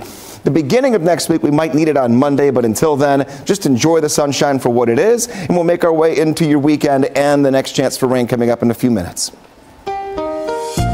Steer clear traffic out there for you this morning. Let's take a quick look here on the south side. This is going to be 65 at Wedgwood. As you can see, traffic there moving along just fine. No big problems in either direction here. Glad to see it after a couple of very busy mornings out there for the last couple. We've had some really unfortunate things happen on the roadways during the morning drives. Hopefully this morning remains calm. Other areas of town include, well, drive times like this. Mount Juliet at 25 minutes, Murfreesboro in at 49 minutes, Franklin in at 26 minutes there from the south side. We'll continue to follow things for you, let you know if anything changes. Well, coming up in Operation Crime and Justice, a 13-year-old is arrested on aggravated assault gun charges. We're going to tell you what we know about why he brought the gun to school over at the Hayes Middle School just off of Trinity Lane. Universal Music Group pulling their music off of TikTok for their artists and songwriters. We'll tell you why coming up next. Meet Fargo, the new. You're watching Fox 17 News This Morning, your Code Red station. Now on Fox 17 News this Thursday morning, the debate over what flags can be displayed in schools continues. We'll tell you what parents and lawmakers have to say about this issue. Greg. Starting out this morning in the upper 20s, a little fog out there, but we have a fantastic looking forecast ahead. How many sunny and 60-degree days in a row before the next chance for rain? Stay clear traffic at I-40, 46th Avenue on the west side. We're doing fine so far this morning, but the potholes continue to be a problem. We're going to talk more about that in a few. Thanks for waking up with us here on a Thursday morning. For Fox 17 News, I'm Erica Glover. I'm Jennifer Waddell. Let's get straight to our headline this half hour. A 13-year-old Metro Nashville middle school student is facing an aggravated assault and gun charge. This all happening at Haynes Middle School, where the student is accused of bringing a gun to campus to confront another student. Well, police say the student got into a fight with a 14-year-old in a bathroom. Now investigators are trying to look into how the teenager got that gun in the first place. We'll have some more updates on air and online. Go to fox17.com. That story making both local and international headlines right now. Of course, you think Music City, USA. We're at the heart of it, and the Universal Music Group has now announced they're pulling their artist music from the social media giant TikTok over licensing agreements. And it's impacting musicians right here in Music City. Fox 17 News' Peyton Muse is joining us live right outside of UMG's office with an update. Good morning, Erica and Jen. So TikTok, you all heard that right. They couldn't come to an agreement with UMG Music Group, and they pulled their music yesterday from the platform. And it's going to be a little difficult, but I'm going to have David zoom in on my phone because I can only hold the mic and do as much as I can right now. But I searched Luke Bryan's name. He's one of the artists that is represented by Universal Music Group, and his music is gone. There's original sound with unknown artists right here, so more than likely somebody probably posted this music without having the rights to it. And then for Taylor Swift, we saw the same thing when I was scrolling on the platform, seeing if their music was actually gone. And Universal Music Group says that they had a contract with the social media group, which expired January 31st, 2024. So yesterday, UMG says that they had 3 areas of concern. One is compensation or pay for their talent and their music, along with the songwriters as well, protecting their artists and songwriters from AI and online security concerns. Now, the music group representing thousands of talented musicians, even here in Nashville and Music City, says that TikTok proposed paying artists and songwriters at a fraction of the rate that other social media platforms pay. And in quote, TikTok is trying to build a music business without paying fair value for the music. In response, TikTok says it's not a music streaming platform, and that's why it shouldn't be licensed like that. And TikTok says in part that it's sad and disappointing Universal Music Group put their own greed above the interests of their artists and songwriters. And despite Universal's false narrative, they have chosen to walk away from the powerful support of a platform. And UMG says that they recognize the challenges that the TikTok's actions may cause, and they do and they don't underestimate what this means for their artists and songwriters. Reporting live downtown, Peyton Muse, Fox 17 News, your credit station. 5:33, look at your forecast here. We are officially in February. We're done with January and all of the issues it brought us at times. We had flooding in some areas. We had bitter cold, dangerous cold at times. We had the snow. We had the rainfall earlier in the month. How much do we end up getting when it comes to just the rain by itself? 5.4 inches of rain. That's quite a bit. That's above what we got last year for the entire month. And then you add in snowfall totals. These two numbers do not combine together to give you one total. These are two separate entities here. We had 7.6 inches of snow last month. Our average for the entire winter season is 4.7 inches. So if we don't see any other snow for the rest of this winter, we're already above where we're supposed to be. 48 degrees will be your temperature, 49 degrees your temperature at 11 o'clock here for lunchtime, 53 at noon, 55 degrees your temperature early afternoon. If you want to go outside and grab a bite to eat, maybe you brought your lunch, you want to go find a place to sit outside and enjoy the sunshine and warmer temperatures, go for it. Nothing going to slow you down when it comes to the weather today. Steer clear traffic out there for you this morning. Let's go to I-65 at Trinity Lane there on the north side. As you can see there, traffic moving along. We are doing nice so far coming in from the north side. Good start for you if you're coming in from Madison, Goodlettsville, Hendersonville, Millersville, all kinds of villes there to the north. Making that drive in, you're doing okay. Overall, drive times look like this. Hendersonville coming in at 25 minutes. Murfreesboro at 49. That time will creep up throughout the morning. This time gets into the 70s coming up here in about an hour or so. Kingston Springs at 26 minutes from the west side. Justin, thank you. 5:35 is your time right now. Continuing coverage on the story about a bill that could limit the flags that can be displayed at public schools to just the U.S. flag and the state flag. State law requires all public schools to have an American flag up and visible. State Representative Gino Bolso of Williamson County, though, is sponsoring an amendment that would outlaw all other flags at school except the state flag. One of the flags this bill includes is the pride flag, associated, of course, with the LGBTQ community. The bill is likely to pass, but critics are pushing back. An elementary school is no place for a political debate. Kids go to school to learn, not to be indoctrinated. A flag can send the message to children who may otherwise feel alone or bullied or not tolerated that they are accepted, that they are in a safe space. By the way, a vote on this particular bill was delayed just this week.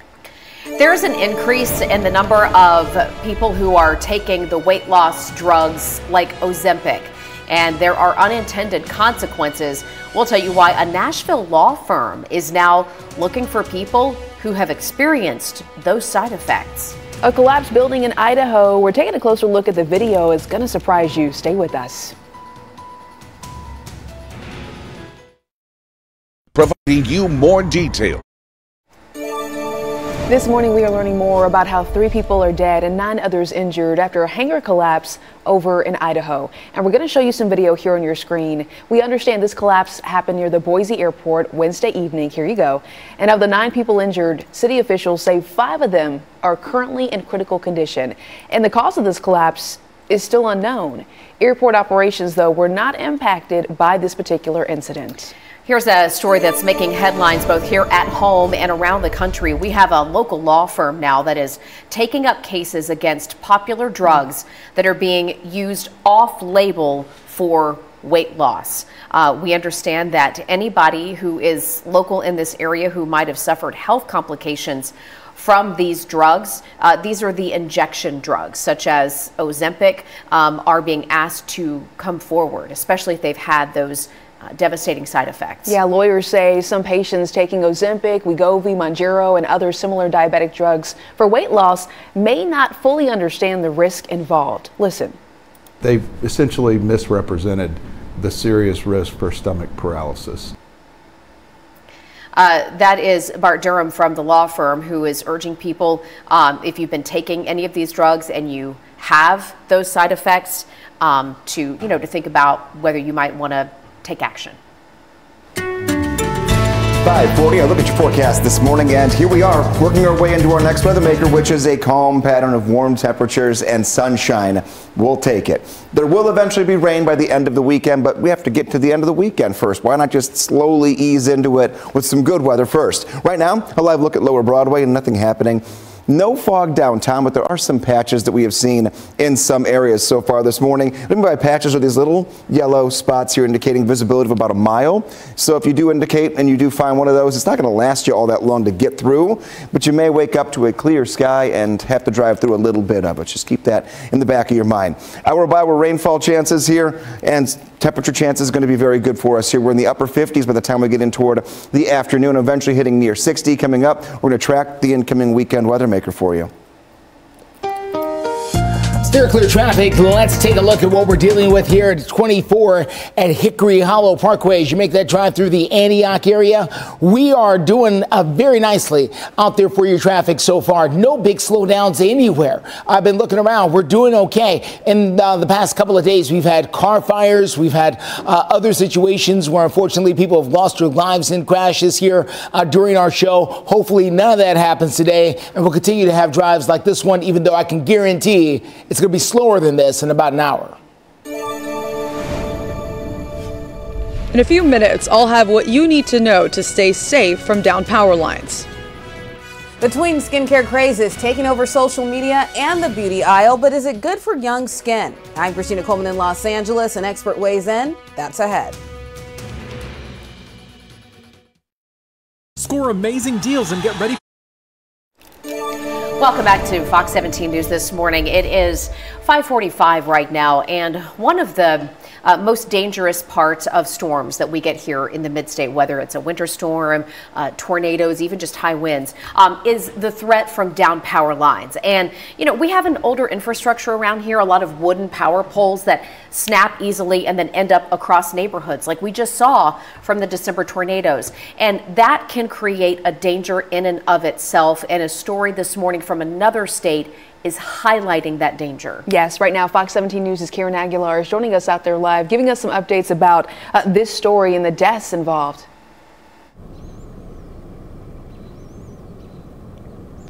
Right, 3 people were electrocuted, according to the Portland Fire and Rescue. In Oregon, they say that it was a woman, her boyfriend, and her 15-year-old teenage brother as they were getting out of a car after a downed power line fell on top of it, most likely from a snapped tree branch. Now, Brent Baker, the vice president of the Nashville Electric Service, wants to give you some tips to prevent you from potentially getting electrocuted. One of those tips is staying at least 25 feet away from a downed power line. So, for example, from where I'm standing to the third parking space over there, as Kevin pans over, that's about 25 feet, just to give you an idea of how far you should be from that downed power line.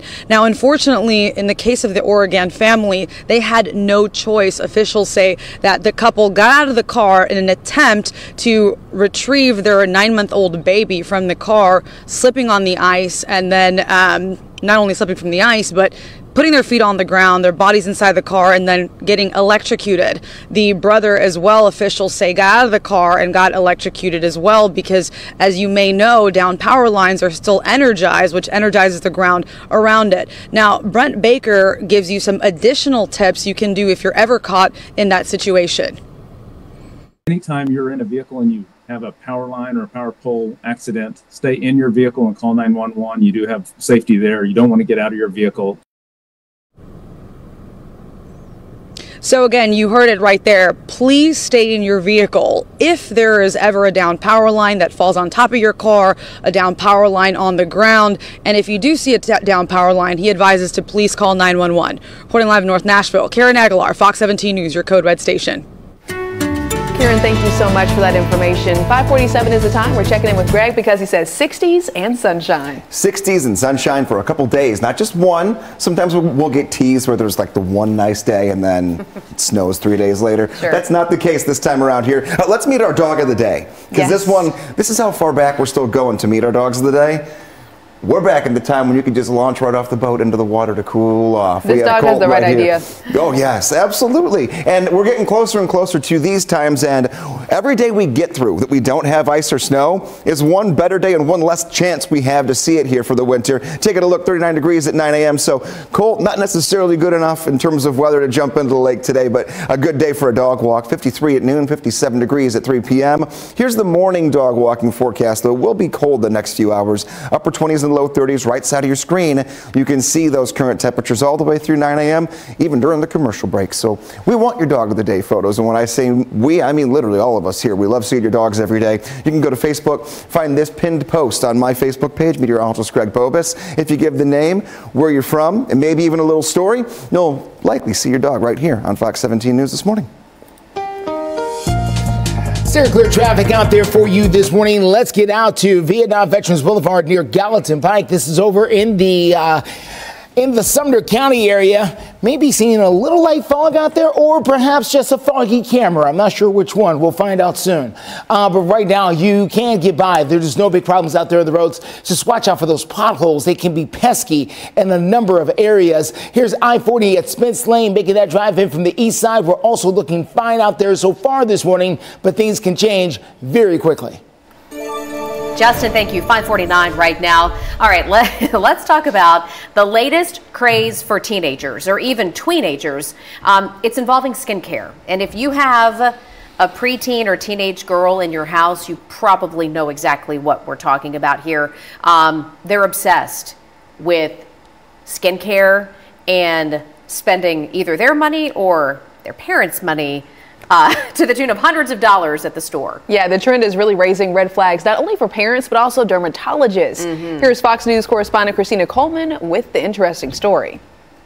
Let's do my skincare. Beauty is only skin deep, and for a younger generation of Americans, they are focusing on fresh faces. An increasing number of tweens are becoming obsessed with the multi-step skincare routines they're seeing on social media. The youngest generation taking over the cosmetic aisles and flocking to stores like Sephora and Ulta to stock up on a bunch of beauty products. I use a cleanser, then 3 moisturizers, a serum, like a facial spray, and an overnight mask, and an eye cream. 11-year-old Leron Neve does a roughly 10-minute regimen every night before bed, and a slightly different version of the same process when she wakes up in the morning. Like many her age, the routine inspired by social media. It became like a trend, but I mostly do it to take care of my skin. However, not all products are designed for their young skin. Board-certified dermatologist Dr. Nkem Uganabo says it's still too soon to know if using these products at an early age will lead to irreversible skin problems. But for now, they could be facing a range of issues. The more unnecessary products you have in your routine, the more opportunities there are for things to go wrong. And that could be like acne breakouts, irritation, but could also be as intense as, damage to the skin barrier and the skin health overall. Dr. Uganabo, who has young patients with complex routines, understands the draw for preteens, but suggests paring it down to 3 simple steps. Having a gentle cleanser, a moisturizer, and a sunscreen. That sunscreen should have an SPF of at least 30. While she has mixed feelings on the tween beauty craze, it can be turned into a teaching opportunity. You can take advantage of their enthusiasm and just kind of steer it in the direction of focusing on healthy skin and not just like fun skin products or complicated skin products for the heck of it. But Leron's mom worries that it's making her 6th grader grow up too fast. I feel that it's aging her a little faster than I would like. Last year, she was still playing with Barbie dolls. And now she's wanting Drunk Elephant. Also, Dr. Uganabo warns that using products containing harsh ingredients like chemical acids or retinols can be harmful on young skin. In Los Angeles, Christina Coleman, Fox News. 5:52 right now. It's, we talk a lot about national days. Maybe it's National Cookie Day. How about Snake Day? National Serpent Day. And, maybe you wanted to celebrate. You can do it. Here in the Mid-State, we'll tell you how. All right, from snakes to $1 million sheep and cattle has the Australian government in some hot water. We're going to talk about livestock stuck on a docked ship.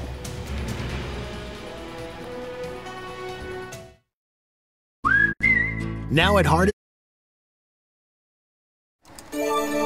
Good morning and welcome into Fox 17 News this morning. 5:55 is the time right now. Ooh, have you been following the latest between the University of Tennessee and the NCAA?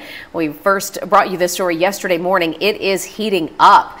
This is one of the top trending stories right now over at fox17.com. So the NCAA basically tried to tell Tennessee that they were in violation of the NIL rules.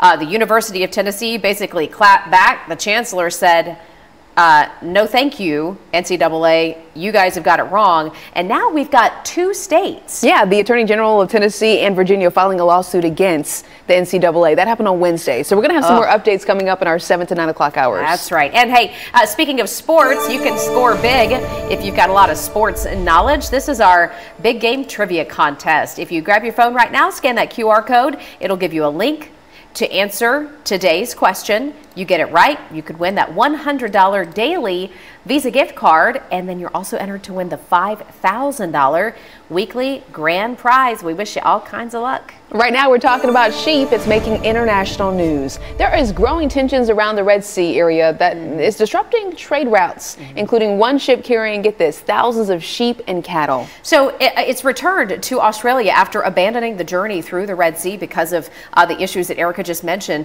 The ship has been docked since January 29th, so just a few days ago. 14,000 sheep, 2,000 cattle on board. They've been on this ship since January 5th. The Australian government claims the animals are in good health. Their estimated value, about $2 million.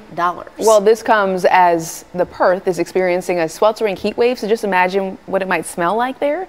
The government is working to go ahead and decide whether to let them off or then send them back on their journey. Much more to come. Well, so many, complications to this point of the tumultuous situation right now in the Red Sea. All right, 5:57, just a few minutes before 6 o'clock. Let's get a check on that forecast real quick with Greg. Yeah, let's do it. Taking a look at our Metro Center camera. Nothing happening right now on this camera, but you will see a few patches of some fog that'll kind of pop up and then die down. This is not one of those blanketing fog kind of mornings where it's there all morning long.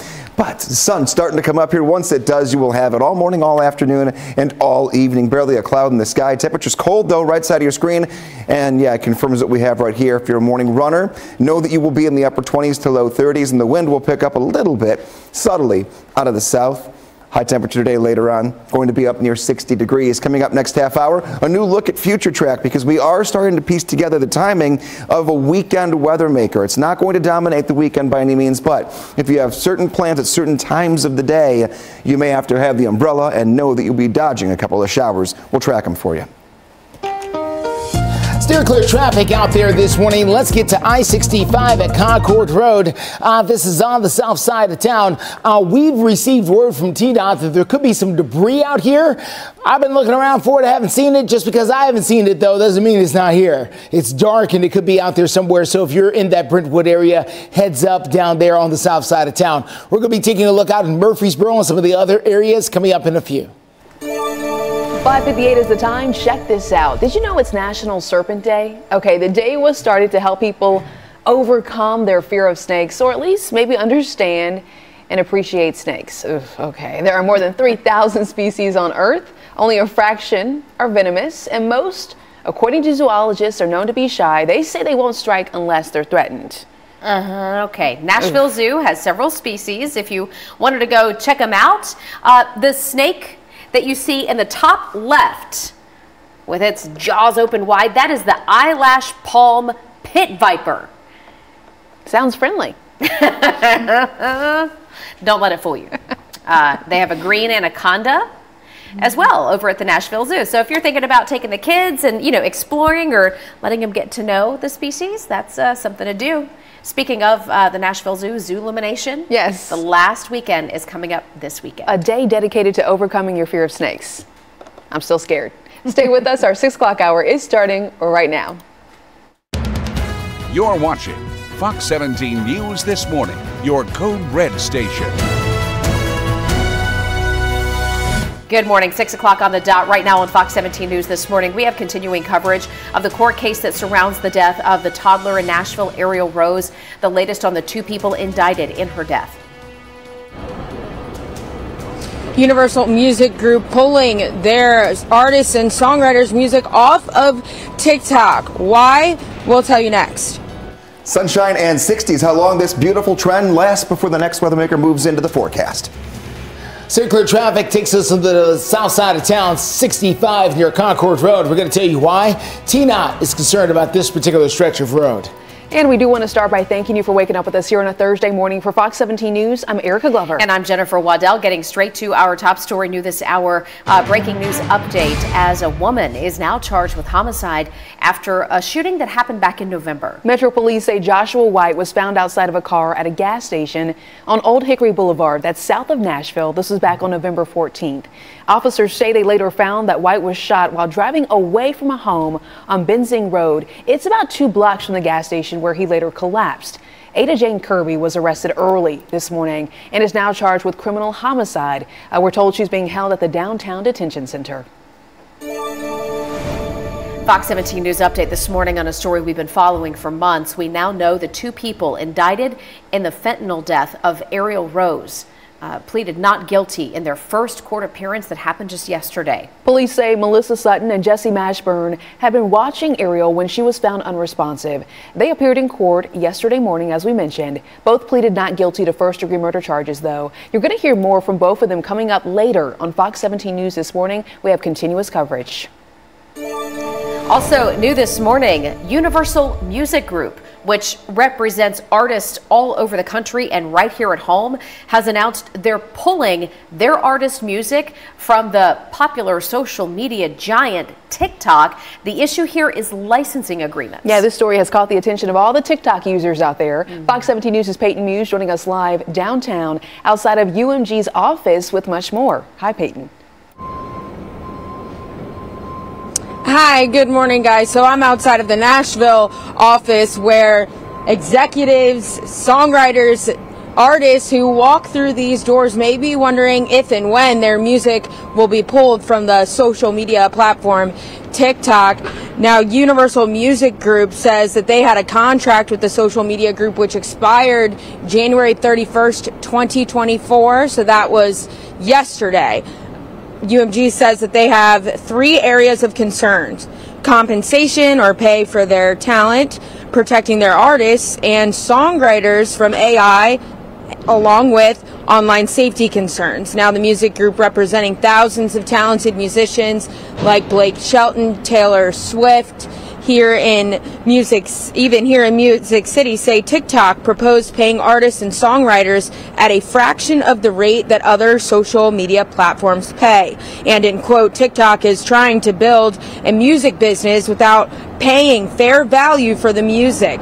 In response, TikTok says it's not a music streaming platform and that's why it shouldn't be licensed as that. And TikTok says in part that it's sad and disappointing that Universal Music Group put their own greed above the interest of their artists and songwriters, and despite Universal's false narrative, they have chosen to walk away from the powerful support of the platform. Now, Universal Music Group also says that they understand the weight that comes with pulling their music, but at the end of the day, their artists need to be compensated and paid for their work, reflective of what other companies are paying. Reporting live downtown, Peyton Muse, Fox 17 News, your Code Red station.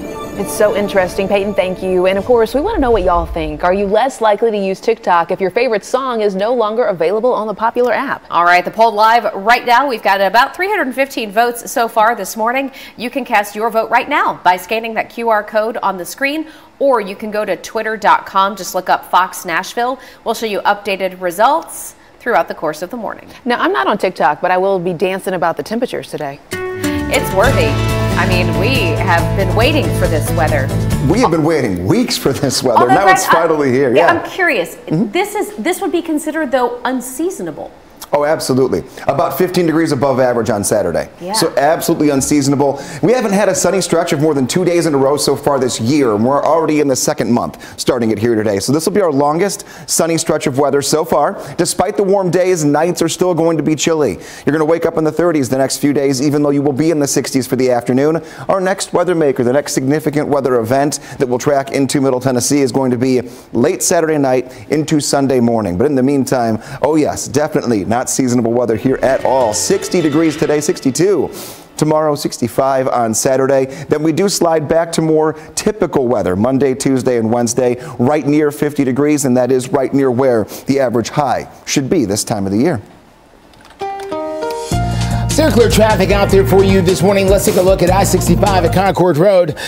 This is out on the south side of town where authorities were just coming by looking for some debris in that area. It would seem they've got it because I saw the trucks come by. They slowed down. They looked around, and I didn't see them grab anything. So we're going to assume they have done what they needed to do out there, and we're in good shape. Let's take a look here at I-24. This is out near Highway 231 in Murfreesboro. Traffic out there moving along just fine. Had a big crash out here near Joe B. Jackson Parkway a few days ago that tied up traffic for miles. Nothing like that this morning as you make that drive in from the borough. Justin, thank you very much. Metro Nashville police confirmed to Fox 17 News that a man has died after being hit by a train, and it involves the Music City Star commuter train. Metro police say the man was walking on the tracks, throwing rocks. WeGo, which operates this particular train, removed all the passengers off the train and then took them to the nearby Central Railway Museum. They were later loaded onto buses and then they got back home. By the way, it all happened right around Driftwood Street, which is just outside of the downtown loop, about a mile from the downtown train station. No word yet on the victim's identity, but we are working to find out more information. And just as soon as we learn that, we'll bring it to you here live through 9 a.m. In the wake of the Covenant School shooting, one parent is throwing their support behind a change to school policy. What state lawmakers are proposing? The details from Justin McFarland. I'm here to make things. 6:09 is the time, and state lawmakers want to change the way that fire alarms are used in schools across the state. They no longer want students to line up and hustle out of the classroom as soon as that alarm goes off, like we've been doing now for generations. They claim that the fire alarm can make students easy targets for gunmen who may be waiting in the hall. Now, one of the parents from the Covenant School shooting says that this kind of bill has her full support. Representative William Lamberth is sponsoring this bill. This is something that these evil people have started figuring out, that if they can trigger a fire alarm, then the hallways are flooded with children. And remember, the people that we're trying to combat here, that's their goal. When I was a kid, firefighters would come into school and they teach us, look, if there's a fire, you know it's a fire, you look for smoke, you feel the door handle, you do things to determine whether it's safe to go through a door if there's a fire. That's the same thing we're talking about with this, is to teach those type of protocols, not just to the students, but also to the staff and the substitute teachers. So to be clear, what they want is if a fire alarm goes off there in the school and it's a unscheduled fire drill, they don't want students to go out into the hallway immediately. They want teachers to be able to assess the situation and tell if this is really a fire or just a drill or something else entirely. The law has already passed the House during special session last summer, but the Tennessee Senate did not bring it up for a vote. And our time right now closing in on 6:11 here on this Thursday morning, and we're taking a look ahead to your weekend, which will be warm across the board. One day a little bit warmer than the other. 65 degrees for your Saturday. Great day. Sunshine to start, a couple of clouds by the end of the day, and those really pick up overnight into Sunday. Then we get the chance for some rain that moves in. A high of 55, but scattered showers throughout your Sunday. Let's time it out here. The new look at future track that I've got for you. We have no rain today or tomorrow, so we'll get right to Saturday 8 p.m. when clouds begin to start moving into our westernmost counties, and then the rain gets closer and closer by 5 a.m., takes over morning into early afternoon, and there'll be scattered light rain showers throughout the morning, afternoon, and beginning of your evening. Might even see a few that linger into very early Monday morning. Light rainfall, only a 1/10 of an inch or two possible from this, so we're not talking about a major weather maker, no code red weather, but definitely if you've got plans on Sunday, especially Sunday morning, you'll want to know that you're going to want to have the umbrella handy just in case that rain's tracking straight through your neighborhood. All right, everybody, steer clear traffic for you this morning. Let's quickly get you out to I-24 Hickory Hollow Parkway as you make that drive in through the Antioch area. As you can see, traffic there moving along just fine. No big problems or tie-ups here, but we are seeing some delays coming in from Clarksville, the other side of I-24. We're going to get to that coming up in a few minutes, but I can tell you that the drive time is around 66 to 67 minutes right now coming down through Montgomery County. Well, coming up, we're going to tell you why one man says his iPhone helped to save his life, thanks to one feature that you may not know about. A family in Oregon was killed during a winter storm after a downed power line hit their car. Coming up in a few minutes, I'll have some safety tips to prevent that from happening to you.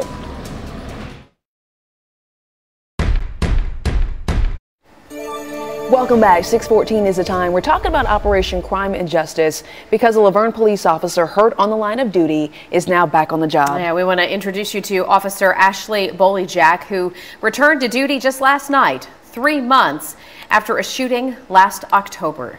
Authorities say John Drake Jr., the Metro Police Chief's son, shot Bolejak and Officer Greg Kern before going on the run. Officers approached John Drake Jr. because he was in a stolen car. Drake Jr. later died by suicide. Officer Kern, by the way, is still recovering from that shooting. We're also following a power line story. A power line fell in a car that killed 3 people over in Oregon during a winter storm. And we're trying to tell you about this story because it could impact you and potentially save a life here in Middle Tennessee. Absolutely. Our Fox 17 News reporter Karen Aguilar joining us live to tell us what she's learned. Good morning, Jen and Erica. Well, first I want to give you some perspective. Behind me there's a utility pole. You can see several power lines. Those power lines have hundreds of thousands of volts running through there. Now, a down power line has upwards of 7,000 volts to 500,000 volts that can run through your body and ultimately kill you. Similarly of what happened to that Oregon family. Now, to prevent that, it's advised to not have your feet on the ground and in the car at the same time if that down power line happens to fall over your car, which is what happened to the 3 people that were killed. Brent Baker, the vice president of the NES, has more tips for you. So stay in the vehicle and wait for help to arrive. If you're outside of that vehicle and see that accident happen, stay 25 feet away and call 911. Don't get involved in that accident. Yeah, and it's also important that if you are in a situation where you are able to see a down power line, you should call 911. Reporting live in North Nashville, Karen Aguilar, Fox 17 News, your Code Red station. Karen, thank you very much. 6:16 right now. Greg, I can see the sunrise just behind Karen. Looks real pretty off in the distance. It's going to be beautiful here. The official sunrise is about 40 minutes from right now, so we'll try to keep showing cameras just because we want to see it too. We've got nothing. We have no windows. So you're kind of our window to the outside. If you get any good sunrise photos, please send them in. We'll share them with everyone else who might not be able to catch it. Taking a look at what you need to know this morning heading out the door when it comes to weather's impact on traffic. Colder, that's not going to be an impact, but it will be for your heater in your car and wanting to have a winter coat on. Areas of some fog are definitely possible here this morning. Sunglasses are necessary. Once that sun comes up, it is going to dominate the entire morning, afternoon, and evening of our forecast.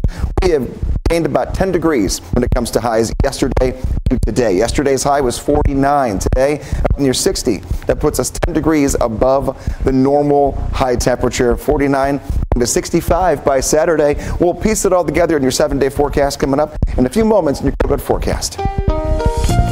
Still clear traffic this morning. Let's go to I-40 near Broadway. This is over on the west side of the loop. As you can see, traffic moving along. We're doing okay so far. No big problems in either direction over there on the west side, other than the fact that the skyline just continues to change and change and change. I don't know where this is. Is this Midtown Atlanta? Like, what are we looking at here? It is Broadway. You are doing okay as you make that drive in. It's not Midtown Atlanta. The buildings will be taller. Trust me. Let's take a look here.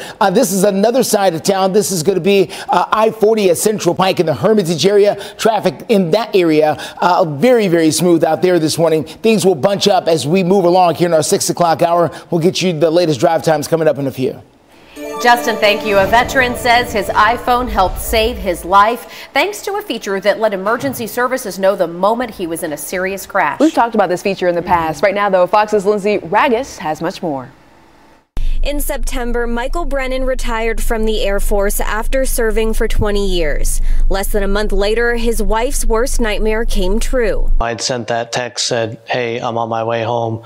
And then, yeah, she knows what happened next. Sheena Brennan says her husband was riding his motorcycle at the intersection of West Queen Creek and Alma School roads. A driver made a left on a flashing yellow light at the same time her husband was entering the intersection in the opposite direction. He tried to avoid her car but couldn't. Yeah, he doesn't remember any of it, but I got the text at 5:13 that said, headed home, babe, and then at 5:20 I got and it's not a text that he sends, the Apple app automatically sent it, so it detected the crash and sent me that text. His phone immediately notified his emergency contacts and automatically called 911. You know, my phone, to my knowledge, was the first phone call that 911 had received. His injuries could have turned deadly if it wasn't for the quick response of first responders who got the call seconds after the crash. And the response time, since they got there so fast, they got him there enough to treat him and keep him calm and put him on the meds he needed to make sure his blood pressure stayed low, his heart rate stayed low so it didn't burst. And they told me only 2% of people even make it to the hospital. Most people die instantly. Michael had open heart surgery. He was in the ICU for 5 weeks. 3 of those weeks he was unconscious. Despite this, I'm actually doing pretty good. The past few months have been full of doctor's appointments and awareness about the iPhone feature. Settings, and then scroll down to the emergency SOS, and then call after severe crash, and then set your emergency contacts. Hey, this is your last chance to see the country's largest Chinese Lantern Festival. All you need to do is scan the QR code on your screen or go to fox17.com/contest to enter for your chance to receive 2 tickets to Zoolumination Chinese Festival of Lights. This is the final weekend over at the Nashville Zoo. We do have to let you know, though, message and data rates may apply. Again, for complete contest details, please go to fox17.com/contest. 6:20 is your time right now. We're going to take a look at Metro Nashville Police Department's newest recruits and why they're making headlines. And 6:20 is the time, taking a live look out there, the Nashville Lower Broadway area, talking about the hockey game last night. Not the best. We're going to have the highlights and a full forecast. 60s, sunny. Enjoy. We hit a ceiling. At 6:23 here on Fox 17 News this Thursday morning, we are covering breaking international news. The European Union is moving forward with a $54 billion aid package for Ukraine. Well, a European Union leaders meeting this morning, they came to an agreement about the funding. Hungary's prime minister objected to the aid back in December, and then days before the meeting, he threatened to go ahead and veto the move. It's not clear as of right now, though, if EU leaders made any compromises in order to get Prime Minister Viktor Orban's approval. Well, in your community this morning, Metro Police are celebrating a very first for their department. This is really sweet. Meet Metro's first female patrol canines, Talon and Cinder. Yeah, they're partnered with officers Tommy Smith and Brian Birdwell. Both of them are Belgian Malinois and about 3 years old. Who knew? I did not know. They've never had a female. I wonder if that was by design or just coincidentally. That's interesting. They used to get them all from the same place, from the same farm. They used to come through Metro schools. They were from out of town. So I wonder if maybe they've switched farms now. They're branching out, doing something a little different. So good dogs. Good dogs indeed. Brave ones too. They go into some really dangerous situations out there. They sure do. All right, 6:24 right now. Let's get a quick look at a couple of weather headlines for your Thursday morning before you head out the door. Greg left us a couple of notes here. Above average temperatures. Highs are going to climb near 60 degrees today. The sun's coming out, no rain till the weekend, and that's honestly looking more like Sunday. So right now you've got the all clear. Enjoy the next few days. Let's talk about your steer clear traffic out there. Let's get to I-40 close to Donaldson Pike. Say hello to the sun. It's right over there, peeking over the horizon here with the dawn's early light. We're doing okay as far as your drive is concerned out there. Maybe a touch of fog out there in certain areas, but overall we're doing fine. No big slow-ups in either direction, but the potholes will continue to be a problem on the interstates and on the secondaries. Who are we kidding? They are making slow but steady progress in trying to address the areas. And by the way, just because they fix it doesn't mean it can't just come undone a little bit later. It happens all the time. Hey, speaking of potholes, we are going to get you updated on the gnarly situation on Highway 41 in the Millersville-Goodlettsville area. We're hearing from a mayor about that, so we'll get to that in just a few minutes. Also still to come this morning, a 13-year-old arrested on aggravated assault and gun charges. We're going to have the very latest on what went down at Haynes Middle School. That's just off of Trinity Lane, and why that 13-year-old says they felt compelled to bring that gun to school. I was driving on the highway as You're watching Fox 17 News This Morning, your Code Red station. Now on Fox 17 News this Thursday morning, the debate over what flags can be displayed in Tennessee schools, parents and lawmakers sounding off. Right now, a live look into downtown Nashville. What we're seeing here is the sun reflecting off of all the skyscrapers. It is a welcome sight here in the mid-state and southern Kentucky. We'll take a look at your forecast and let you know how long it's going to last with Greg in just a couple of minutes. Steer clear traffic this morning takes us to I-40 near Church Street. The potholes can be brutal over here. We're going to tell you about this and also the drive down from Clarksville that's running a bit slow. Justin, thanks. Good morning to you. Thanks for starting your day with us here on Fox 17 News this morning. I'm Jennifer Waddell. And I'm Erica Glover. We're going to get started with a story that's impacting middle school students. A Metro middle school student is facing charges accused of bringing a gun to campus to confront another student. Yeah, this is a 13-year-old. The 13-year-old goes to Haynes Middle School and now faces aggravated assault and gun charges. Police say that 13-year-old got into a fight with a 14-year-old in a bathroom. Investigators right now are looking into how the child got the gun in the first place. Well, new this Thursday, the music that you hear on a popular social media site, TikTok, well, it's going away for now at least. We have Music City at the heart of a dispute with TikTok, and Fox 17 News reporter Peyton Muse is joining us live in downtown outside of the Office for Universal Music Group involved in all of this. Good morning, Peyton. Good morning, guys. So UMG pulled their music from all of their songwriters and their artists from TikTok because of the dispute that you all are talking about. But I actually have TikTok pulled up here, and I wish I could scroll in and scroll and show you guys. But one of their artists, being Luke Bryan, his music no longer is on the platform. The only reason why, if you can see a little bit of the video here, it just says original sound. So this is not his music. Somebody must have posted it without having the copyrights to this. But also Taylor Swift, when I was scrolling earlier, her music also gone from the platform. She's also represented by Universal Music Group, and Universal Music Group says that they had a contract with TikTok, which expired January 31st, 2024, which was yesterday. UMG says that they had 3 areas of concerns: compensation or pay for their talent, protecting their artists and songwriters from AI, and online safety. The music group, representing thousands of talented musicians, even here in Music City, says TikTok proposed paying artists and songwriters at a fraction of the rate that other social media platforms pay. And in quote, TikTok is trying to build a music business without paying fair value for the music.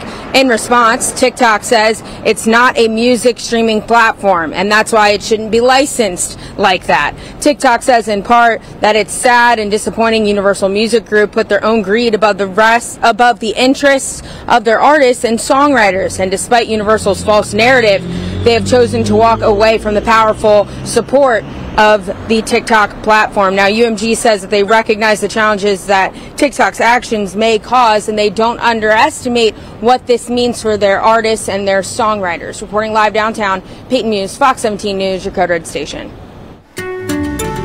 6:32, a look at your Code Red forecast. We are not in a Code Red weather alert. We're just looking at your forecast, and we are flipping the calendar to a brand new one starting today. But a look back at last month, we had to go through quite a bit. That included 5.4 inches of just rainfall by itself. Every green box indicates a day where we had measurable and observed rainfall. It was a good chunk of the entire month. Now, we had also the snow that we contended with. 7.6 inches of snow. So we rounded out here with over 5 inches of rain, 7 inches of snow. We had wind chills that got down as cold as 25 below.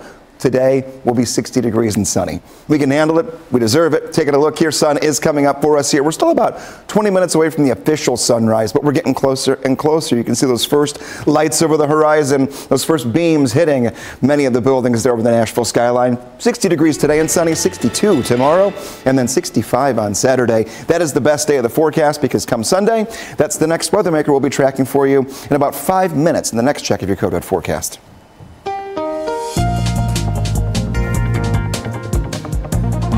Clear traffic for you this morning takes us over to I-40 near Church Street. This is over on the West Loop.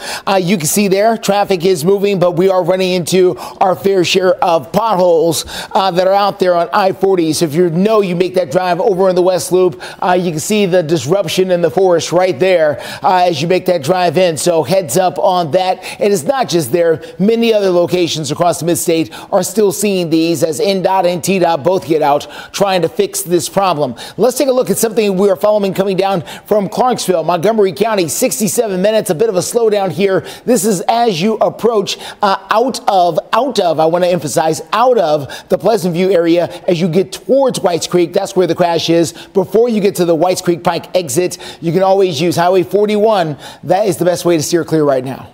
All right, Justin, thank you very much. Okay, pothole season here in Middle Tennessee. We have been documenting your concerns and the work that's being done to try to address this for a couple of weeks now. Yeah, we've been noting some of the worst areas. The off-ramp at Highway 41 North at the Millersville-Goodlettsville interchange. That's off I-65. Yeah, so that is an absolute danger zone. I'll be honest with you. We drive through there a lot, and you can't really even miss the potholes. Well, this morning, it has been such a problem. People have been sounding off on social media.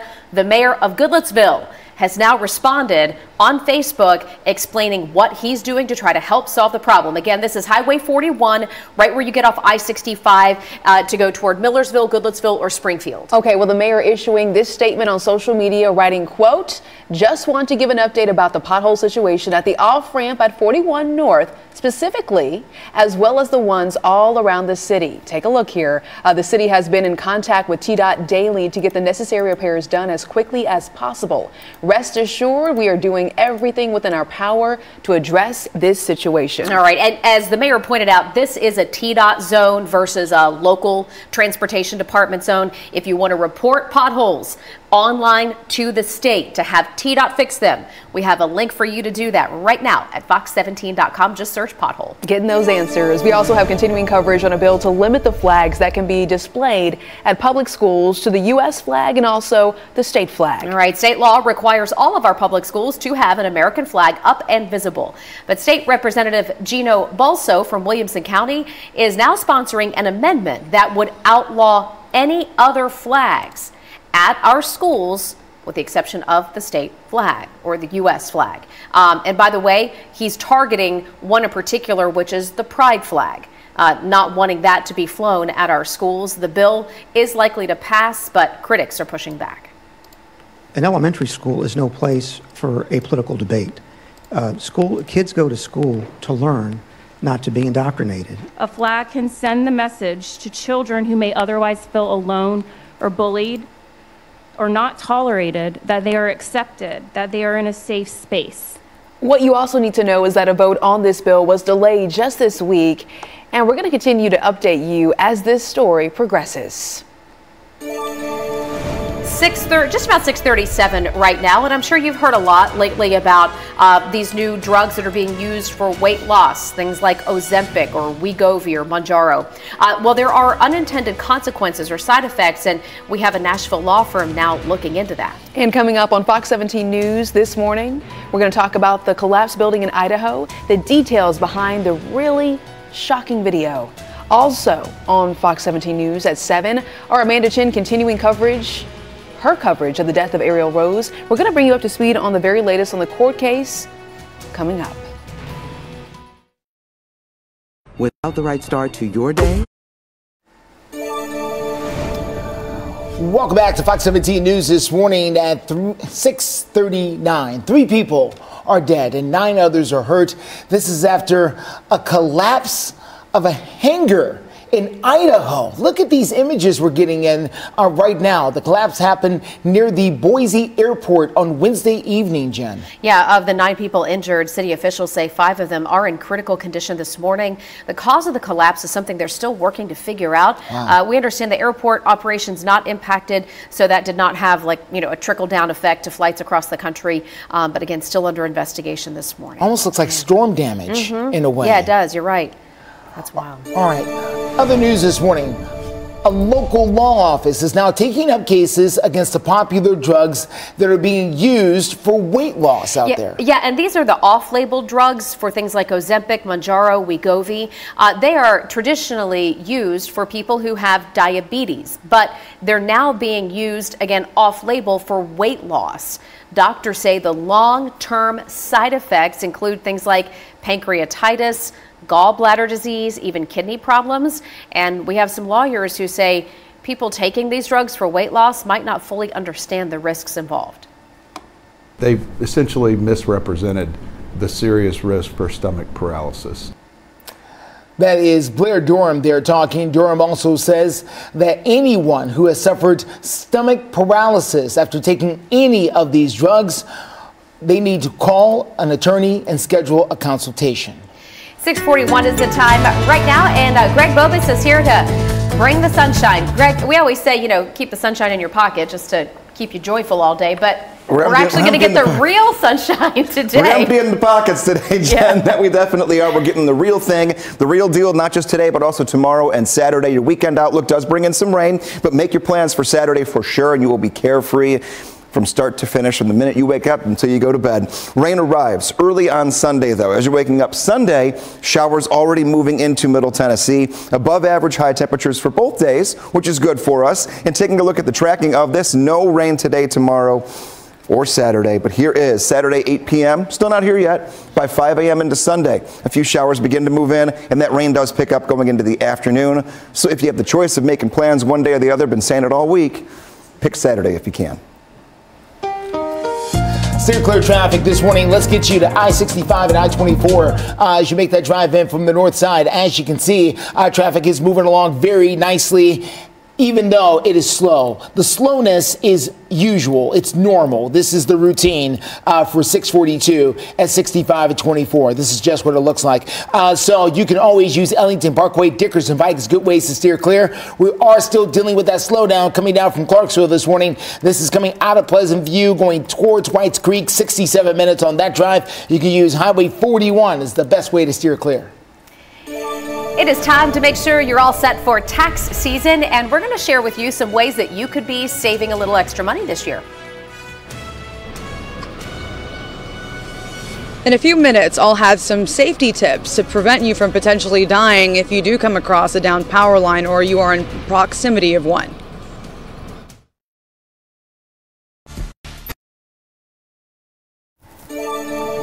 Welcome back. 6:45 is the time. Down power lines can be deadly. And with storms here in the mid-state, it is a danger that we do have to navigate. Yeah, and this story top of mind right now because most recently we had 3 people die because of a downed power line after a winter storm. Fox 17 News reporter Karen Aguilar is joining us live this morning to talk about what to do if you ever find yourself in a situation, especially say after a storm around here. What to do, what not to do to keep you and your family safe. Well, one of the things that you can do, experts say, is stay at least 25 feet away from a downed power line. So, for example, from where I'm standing, if I walk over here, this is about 25 feet. Anything more than that is obviously better. And what experts also say, and officials, what might have happened to that Oregon family is that a tree branch from that winter storm could have snapped, see that tree branch next to that power line, and fallen on that power line, which is containing thousands and thousands of volts. And of course, it is energized when it hits the ground. And if your feet touch the ground, then obviously all of those thousands of volts run through your body, which can ultimately cause your death. Again, that is what happened to the family in Oregon.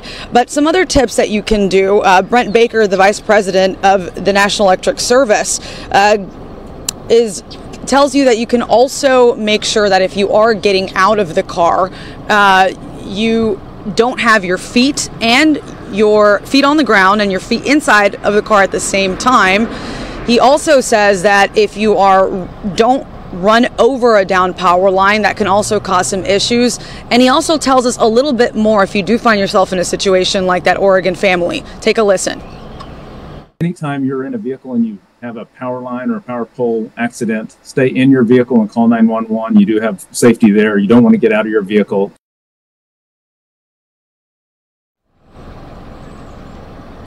That's right. And he says if you do end up seeing a downed power line, to please call 911. Reporting live in Nashville, Karen Aguilar, Fox 17 News, your Code Red station. Karen, thank you very much. 6:47 right now is your time. And Greg is here to get us the details of the forecast. I think a lot of folks are excited to get out and about and enjoy the sunshine. Planning ahead for Saturday. Lunch on the patio. Get rid of all the cabin fever. Sweep out the cobwebs and all the stuff that's piled up during the winter. All of those things. We have 3 days to do it. So maybe one day is a chores day, one day is a day you enjoy yourself, and the third one, dealer's choice. Taking a look here, though. Oh yeah, we've got a couple dogs of the day here. This is Colt, getting a little splash here, sent in by Sally, and taking a look at the forecast the entire day that will be rain-free. We crank it up to 53 degrees by noon, 57 at 3 p.m. And then we also have Bella Beyonce sent in by Delma Ruiz from Lebanon, and look at those eyes. I'm told that they watch every single morning. So good morning, Bella Beyonce. Taking a look here. Our forecast for this morning, a little bit colder. Right side of your screen, we're at about 28 degrees in Nashville right now. Temperatures don't get much warmer until the sun's been up for an hour or two, and then they will transition their way back into the 50s and eventually potentially hit 60 right in the middle of the afternoon. Weather Window, presented by the National Weather Desk. Parts of Montana dealt with dense fog Wednesday. In Rhode Island, nature combines with human ingenuity for post-sunset reflections. And folks around Appomattox, Virginia were curious about these clouds that can look scary, although they do hang around strong thunderstorms and cumulonimbus clouds at times. Mammatus clouds are not responsible for severe weather. For more content like this, like the National Weather Desk on Facebook. All right, everyone, steer clear traffic as you get out and about this morning. Let's take a look at what we're dealing with here at 65 near Haywood Lane, or excuse me, 24 near Haywood Lane.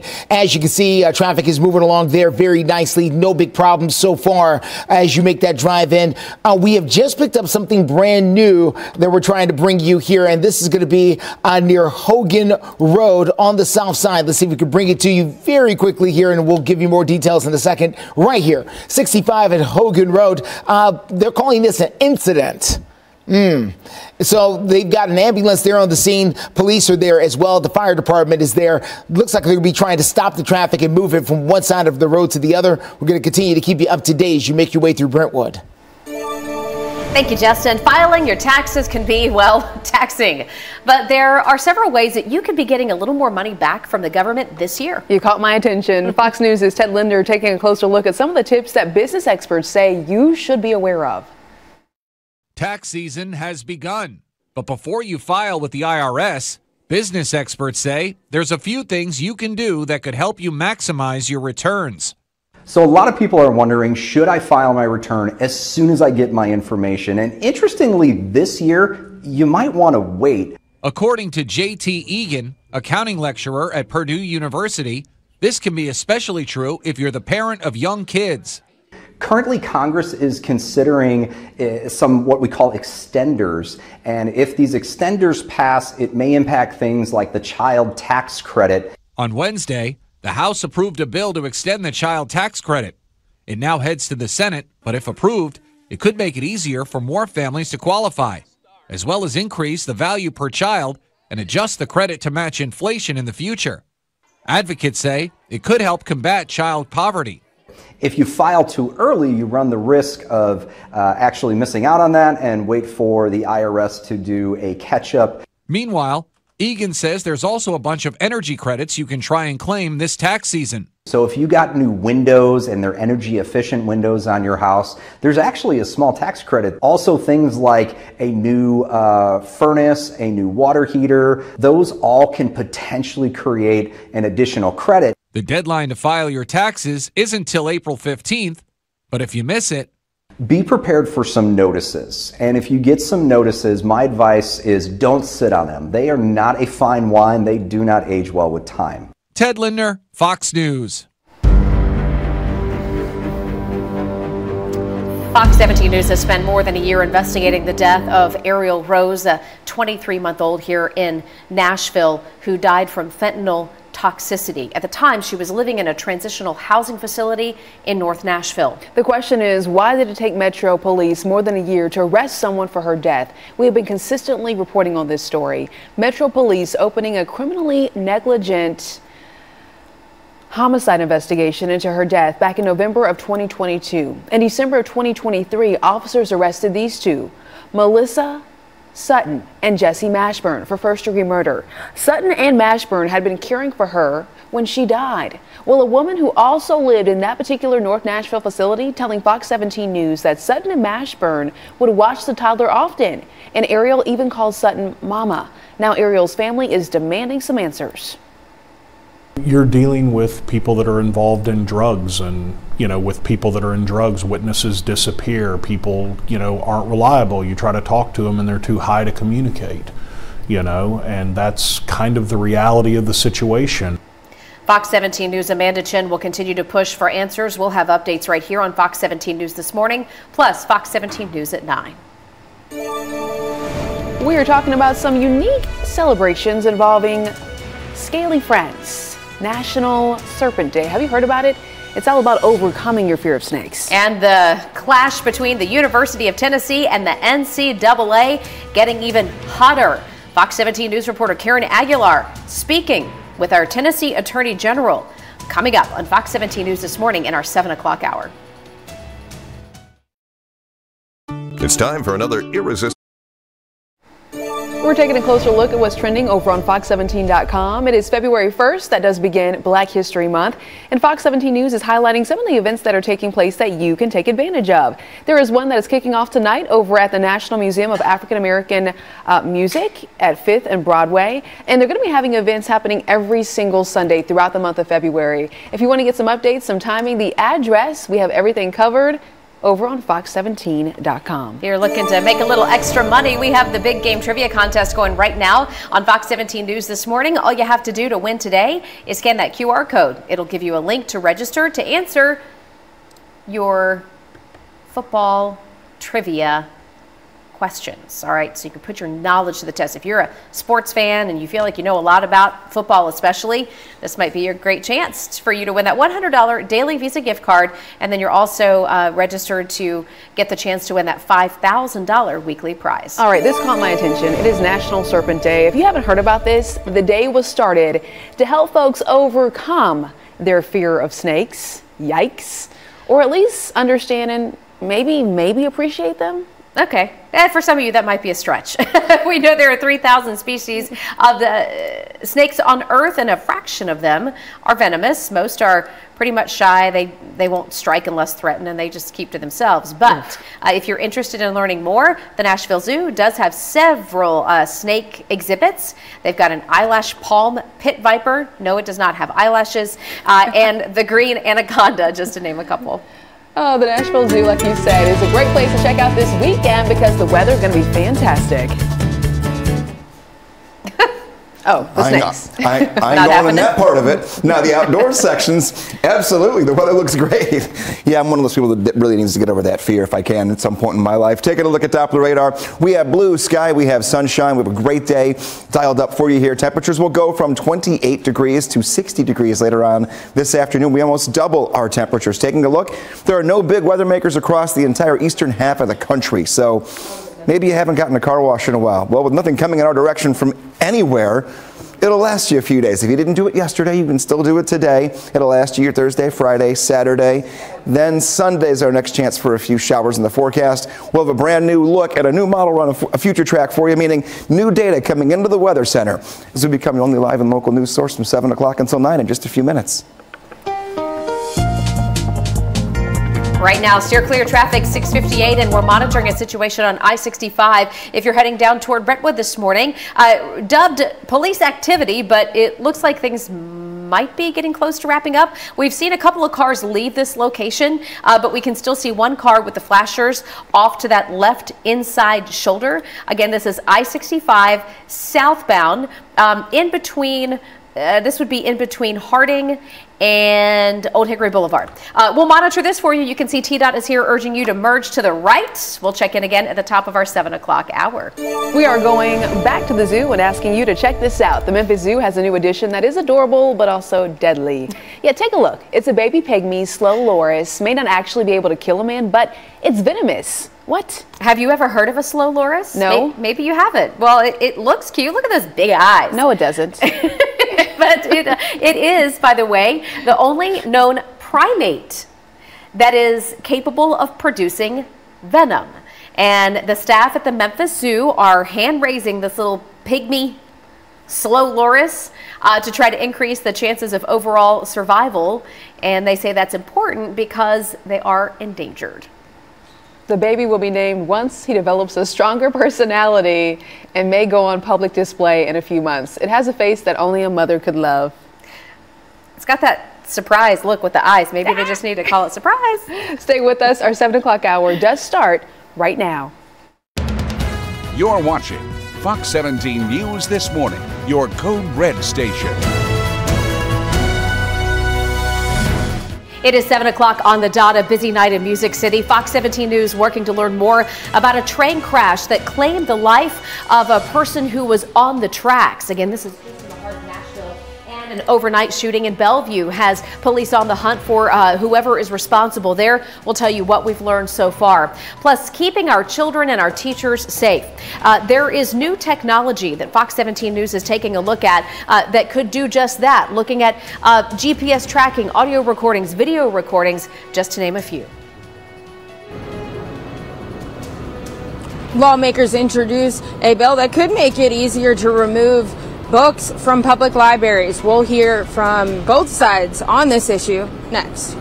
We want to begin, though, by thanking you for waking up with us here on Fox 17 News, a Thursday morning. I'm Erica Glover. And I'm Jennifer Waddell. We're glad to be your live local news team, always here for you through 9 a.m. And we get started new this 7 o'clock hour with a breaking news update. Yes, we're going to begin with the breaking news. Like you mentioned, we're learning more about a woman being charged with homicide.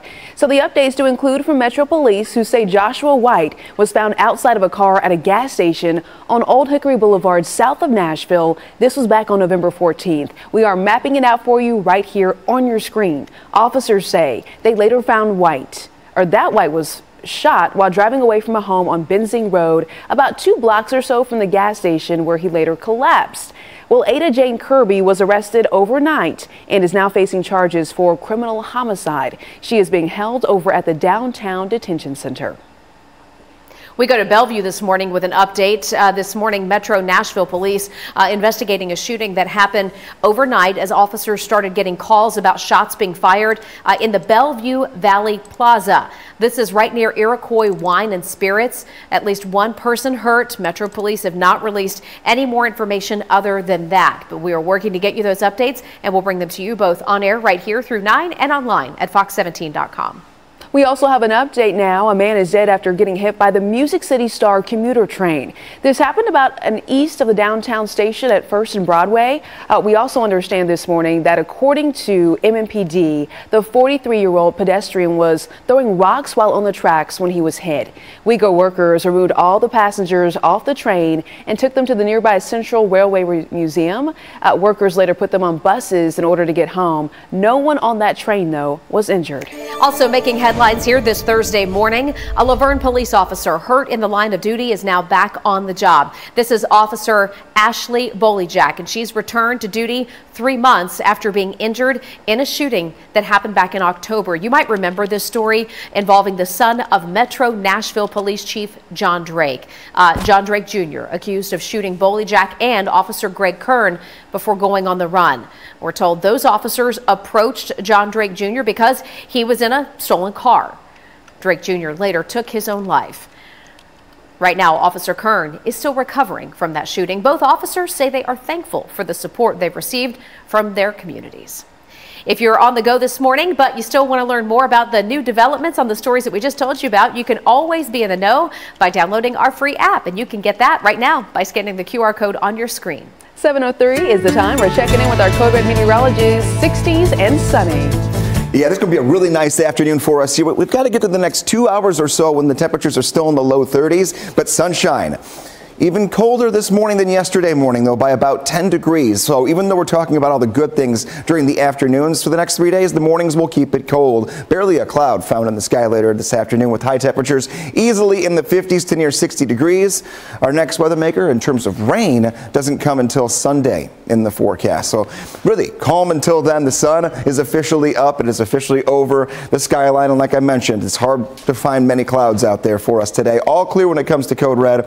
Just warmer for the afternoons. Let's see how long this lasts before things go back to normal. 60 today, 62 degrees tomorrow, and 65 on Saturday. Normal this time of the year is 50 degrees for the high temperature. That's about where we'll be as we go into next week. We'll track that rain for Sunday coming up in 5 minutes. Steer clear traffic out there for you this morning. I was wondering earlier this morning if it was fog near Vietnam Veterans Boulevard there near Gallatin. I've got news for you. It's fog for sure. It's not a foggy camera. It's actual fog in the air, and it is impacting your drive as you make that drive out of Sumner County down towards the Goodlettsville and Hendersonville area. A reminder, you can always try to take Gallatin Road, which is probably foggy too, as the best way to steer clear. All right, we are dealing with the aftermath of a injury crash that is starting to get out of the way. This is 65 near Hogan Road. This is on the south side as you head towards Brentwood and towards Franklin. Last but not least, 96 minutes of the drive coming down from Clarksville right now. A slow go through Pleasant View. Justin, thank you. New this Thursday morning, Tennessee lawmakers, they have introduced a bill that would restrict access to obscene materials in public libraries. It's all part of an effort, they say, to protect children. Fox 17 News reporter Peyton Buse joining us live at the Capitol to explain what this bill specifically would do. Good morning, Peyton. Good morning, guys. Well, we actually moved closer to the Nashville Public Library because this library could be impacted by this bill as well. And we spoke with Senate Republican leaders and Senate Democrats, and the Republicans say that this bill is about protecting minors. They don't want them to be able to have easy access to material that's inappropriate. And then the Democrats say, well, this is restricted, or this is putting a damper on, or Democrats say that parents should be able to decide what books their kids can read. Now, what exactly does restricting minors' access to obscene materials, what does that look like? Now, if parents or citizens are concerned about what libraries are displaying, they're passing out or distributing, or making obscene materials easily accessible to children, registered voters in that district can start a petition. We spoke with lawmakers on both sides of this issue, and Democrats say there's already rules to keep obscene pornographic materials out of the hands of minors, and Republicans think otherwise. What these bills do is create a pathway to just remove books that raise sensitive or difficult topics from libraries based on petitions being signed by a few members of the community. And nowadays, libraries have a lot more than just books. A lot of it is accessible to minors. We just want to try to protect minors from seeing inappropriate material. Now, according to the bill, petitions have to be validated before going to an election commission for votes, and this has not been voted on yet. It hasn't even gone into committees yet, but they're set for later, or the first week of February, sometime, I believe February 7th is when they will start the discussion on this bill. Reporting live downtown, Peyton Muse, Fox 17 News, your coded station. Peyton, thank you. 7:07 is the time right now. State lawmakers want to change the way that fire alarms are used in schools across the state. We can tell you why. They no longer want students to get up and hustle out of a room as soon as the alarm sounds. And Fox 17 News has spent more than a year investigating the death of Ariel Rose. Now the two people charged in her death are pleading not guilty. Coming up at 7:45, Fox 17 News' Amanda Chin will break down what happened in court. My feet hurt so bad in the morning. 7:10 is the time. State lawmakers want to change the way that fire alarms are used in schools across the state. So listen up, parents. They no longer want students to get up, line up, and hustle out of the room whenever that fire alarm goes off in their school. Remember the fire drills? They want to change those. They claim that the fire alarms can make students unfortunate, easy targets for gunmen who may want to do them harm. Now, one parent from the Covenant School shooting is supporting this move. She got up to speak in front of lawmakers, saying that her daughter was put in harm's way in part because of the fire alarm going off at Covenant. Our school-age children have been trained in what to do when the fire alarm goes off. But in this horrific age of mass violence and school shootings, fire alarms are getting children killed. Given that no child has died in a school fire in decades, but yet our children continue to be slaughtered by gunmen in school, it is time for a change in approach. In some of the schools throughout the state, it may be something as simple as it goes out over the PA. You know, lockdown, lockdown, lockdown, bless you, lockdown, because that's also a method that is used. We're just saying, look, they've got to have procedures that if a fire alarm goes off, everybody knows exactly what to do so that this type of horrendous occurrence does not happen again. Well, this law has already passed the House during the last special session last summer, but the Tennessee Senate decided not to bring it up for a vote. 7:12, your time. A quick check of your forecast here. Getting you out the door on this baby Friday. Taking a look at Lower Broadway. Sun is up, and we have temperatures that will quickly begin to get warmer. After a start in the upper 20s, we're going to be up near 60 degrees in about 6 hours from right now. Beautiful afternoon, good for a patio lunch, good for a walk around town, good for whatever you might want to do just to get out of the house, maybe even open the windows a little bit and get some of that cabin fever, quite literally, out of your house. The one thing that we have been watching here, and Justin's been finding it much better than I have when it comes to the fog out there, because our maps just don't always give us that ground level, and the cameras that we have here in the Weather Center are kind of specific to downtown locations, but there is fog out there this morning. Bus stop, yep, buses making their routes right now, so watch out for the kiddos at the bus stop. 32 degrees at 8 o'clock, 39 degrees at 9, and then 45 degrees at 10 a.m. Here is some of that fog that Greg was just talking about. It's located right there on Vietnam Veterans Boulevard here near the Gallatin Road area. The fog is starting to lighten up a little bit, so hopefully it won't be around for much longer, but it is impacting your drive out of Sumner County, and I imagine other places as well. Here's a quick look at the drive coming down from Clarksville. It's a slow one, nearly an hour and a half right now because of a crash around Highway 431. As you make that drive down from Clarksville, you can always use Highway 441, good old Clarksville Highway. That's the best way to steer clear. Tennessee and Virginia file a lawsuit against the NCAA. Coming up in a few minutes, I'll have the details on that. Fargo is the new virtual assistant. Welcome back. 7:15 is the time. Tennessee and Virginia have filed a lawsuit against the National Collegiate Athletic Association, the NCAA, challenging its NIL recruiting ban. Yeah, all of this comes on the heels of the University of Tennessee really sounding off against the NCAA, which is accusing that school of violations. Now, Fox 17 News reporter Karen Aguilar telling us about the lawsuit, what it could mean for all student athletes at colleges and universities here in the state. Good morning, Jen and Erica. Well, this 20-page lawsuit claims that the NCAA violated federal antitrust laws by not allowing Tennessee athletes to talk to recruits before they commit about their full NIL potential. That potential includes the athlete's name, image, and likeness. Despite the fact that college athletes can now be paid, the Tennessee Attorney General says the NCAA rule put athletes at a disadvantage when they are trying to negotiate an NIL deal or anything else. Or take a listen. Everybody involved is making money, except the way it's structured. The student athletes themselves, who are the heart of the whole thing, are getting far less than they otherwise could. Because I reached out to the NCAA for comment, and they haven't responded yet. Reporting live in Nashville, Karen Aguilar, Fox 17 News, your Code Red station. Taking a look here at 7:17 at your Code Red forecast with the three big things to know before you get out the door and work your way toward the weekend. This will be our longest sunny stretch so far in the year of 2024. Yes, it's the little baby year, but we haven't had 3 sunny days in a row so far. So this will be a nice way to start off with our February. Despite warm days, chilly nights. This morning, upper 20s and low 30s. Now we quickly warm up because the sun is finally going to start doing its job. Next weather maker is going to be Saturday night into Sunday. So if you're thinking about making outdoor plans and enjoying some warm temperatures, please try to pick Saturday if you can. I'm not disgruntling you from picking Sunday, but it will just be dealing with a little bit of rain and you're packing an umbrella. Lunchtime forecast, 49 degrees at 11 o'clock. 53 at noon, and 55 degrees at 1 p.m.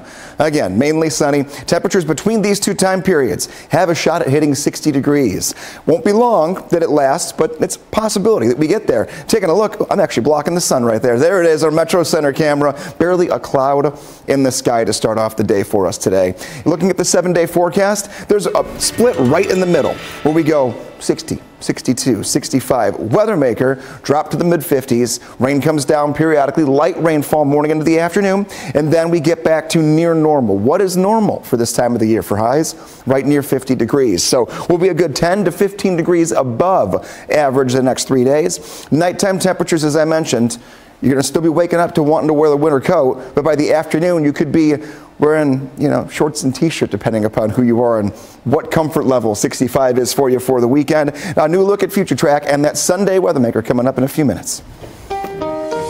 Steer clear traffic for you this morning. Let's get a good look at what we're dealing with here as you make that drive from the Nashville area towards Williamson County, towards Brentwood, towards Franklin. That is where we have this particular crash involving a couple of different cars. They have got a tow truck there, so hopefully they can get this pulled out of the way here very, very soon on 65 as you approach Hogan Road down there in the Brentwood area. We're still dealing with that slow traffic coming down from the Clarksville area. 88 minutes, nearly an hour and a half right now, coming down I-24. You want to take 41A is the best way to steer clear because of that crash. We're going to continue to follow the roads here for you. Slowdowns are plentiful this morning.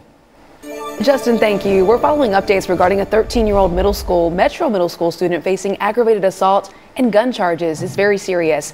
The Haynes Middle School student is accused of bringing a gun to campus, all to confront another student. Yeah, police say they initially got word that the student had gotten into a fight with a 14-year-old in a bathroom. Investigators right now looking into how the 13-year-old got the gun in the first place. This story falls under our headline of Crisis in the Classroom. If you'd like to tell us more stories that you think should be investigated, you could do that now at fox17.com. And our coverage continues this morning as State Senator Mark Pody of Lebanon has announced a new security device on the list of things that Tennessee schools could buy with state grants. Yeah, it's a button that teachers can push in their classrooms to let school leaders and also law enforcement know there's a crisis and they need assistance. The buttons will have GPS tracking, take a look at your screen, along with real-time video and audio recording capabilities. It could be a real game changer, say some parents and teachers. Teachers can press one of 3 color-coded buttons. One is for a student threat, the other is for a medical emergency, and the last indicates an active shooter. Fox 17 News will be taking an in-depth look at this new system and how it will be implemented in a special report looking ahead to next week. Well, more help is on the way. FEMA approving more money to help repair damage done by the December 9th tornado outbreaks. What you need to know if you have been impacted. And 3 members of the same family killed by high voltage power lines that fell during a storm. Fox 17 News taking a look at how you can avoid that same mistake that cost them their lives. You have bigger emotional. 7:24 is the time. We do have an update this morning as that FEMA is now approving more money to help repair the damage done by the December 9th tornado. Yeah, money from that agency's public assistance program is now available in the 9 counties listed here on your screen. The money can be used to rebuild, repair, and restore both facilities and services impacted by the tornado. So we've got Cheatham, Davidson, Dickson, Gibson, Montgomery, Robertson, Stewart, Sumner, and Weakley counties. If you need more information where you can perhaps get some help, you can head to fox17.com. We've got a full list of resources there. Well, the recent winter weather that swept through the United States has claimed the lives of at least 3 different people. This is in Oregon. This is after a power line fell on their car. Yeah, even right here at home, of course, we have seen powerful storms that have caused trees and power lines to snap and even lift up out of the ground in some cases, and they've fallen onto homes, businesses, cars, and our roads. Now, Fox 17 News got in contact with Brent Baker from the Nashville Electric Service, and he has some advice on how you can stay safe if this does happen near you. If you come in contact in a situation where you have an overhead power line by your vehicle or it is down, assume it is energized, stay away, and just stay at least 25 feet away from that situation. Well, and if you're in your car when it happens, don't get out of your car until someone can come help you to make sure those wires are not live. And if you are in the vicinity of something like that, you should stay at least 25 feet away. Call 911 immediately. 7:25, looking at your forecast, getting you out the door here and taking a look at some things for your weekend. And here we are, Future Track moving us through. This is what we're going to see here going Saturday night into Sunday, 8 p.m. Saturday. Between now and then, no rain whatsoever and barely even any cloud cover. So let's just get into what the next thing we have to watch carefully will be. This is 5 o'clock on Sunday morning. We'll already have a few clouds moving in, rain knocking on our door, not quite here just yet, and then morning into afternoon hours, the rain begins to track in from west to east. The more south we get, the more rain we're going to get, and this is a brand new update. About 6 hours ago, it looked like the rain would go well into southern Kentucky. Right now, it has shown a little shift down to the south. We're still a few days away, so there will be these fluctuations that we see every few hours throughout the day as we get more information and more data that we can crunch. The closer we get, the better the exact location becomes. And then after that, we're pretty much done. Light rainfall, not a whole lot. We're going to see a few tenths of an inch at best. So your weekend outlook, well, there you go. If you want to track that rain in real time on Sunday to make sure you're dodging and finding those areas that have dry pockets, you can get the Fox 17 Code Red Weather app by scanning that QR code, or you can go to either app store depending upon your device. Steer clear traffic for you this morning. A couple of things to share. Let's get started here. This is going to be Vietnam Veterans Boulevard as you make that drive in from Sumter County. A foggy start out there for those drivers here, so it's going to cost you some time coming down there from the Sumter County area. Let me show you the drive times, and some of them are eye-popping. Clarksville, the downtown, 89 minutes, an hour and a half.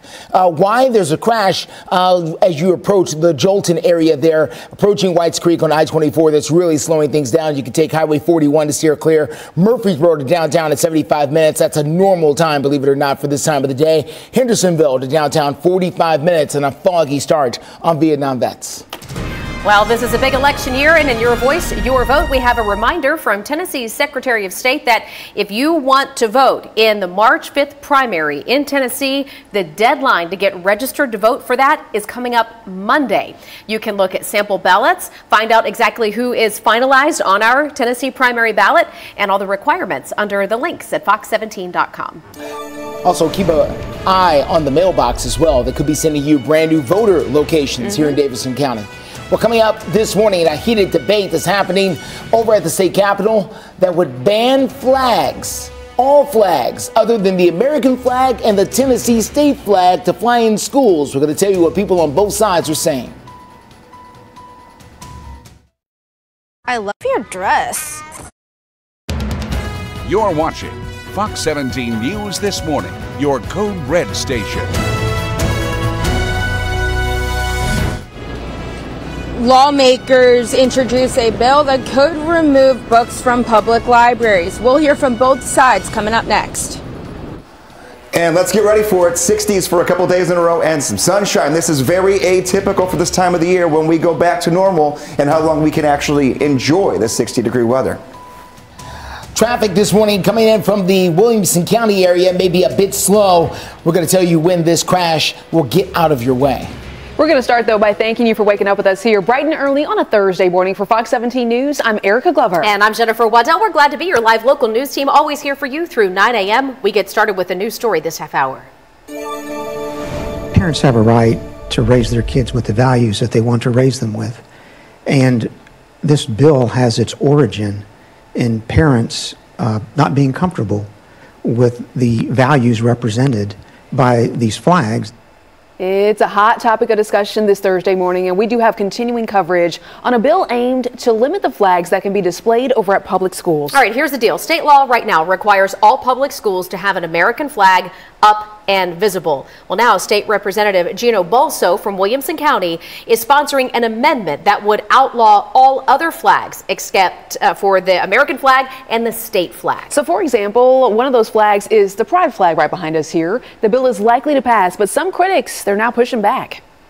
If someone wanted to display, say, the Confederate flag in the classroom, are we open to that also? So how are we as parents who want to protect our children supposed to accept that lawmakers feel more threatened by a piece of fabric than an automatic rifle?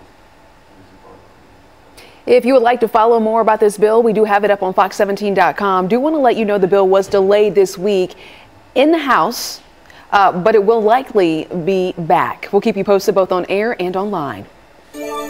7:32 right now. Tennessee is one of 14 states right now siding with Texas.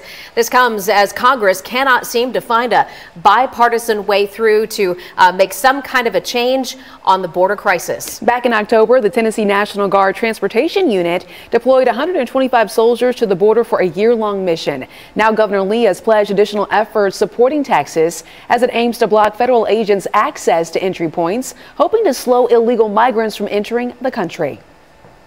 I'm glad that Tennesseans are stepping forward to help. Unfortunately, the way in which they're being utilized at the border is essentially they're ticket takers. They're helping to facilitate the mass migration of illegal immigrants into the country.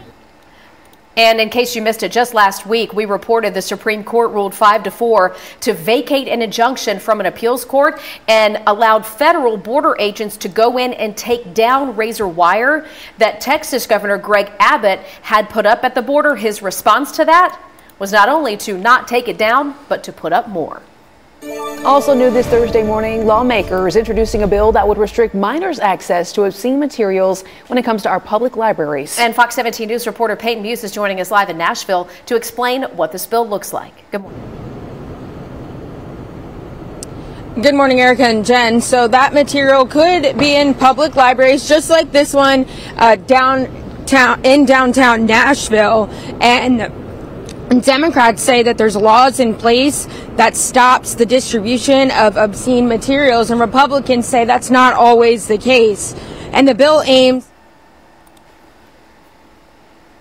What exactly does that look like? If parents or citizens are concerned about libraries displaying, distributing, passing out, or making obscene material easily available and ready for children, registered voters in that district can start a petition.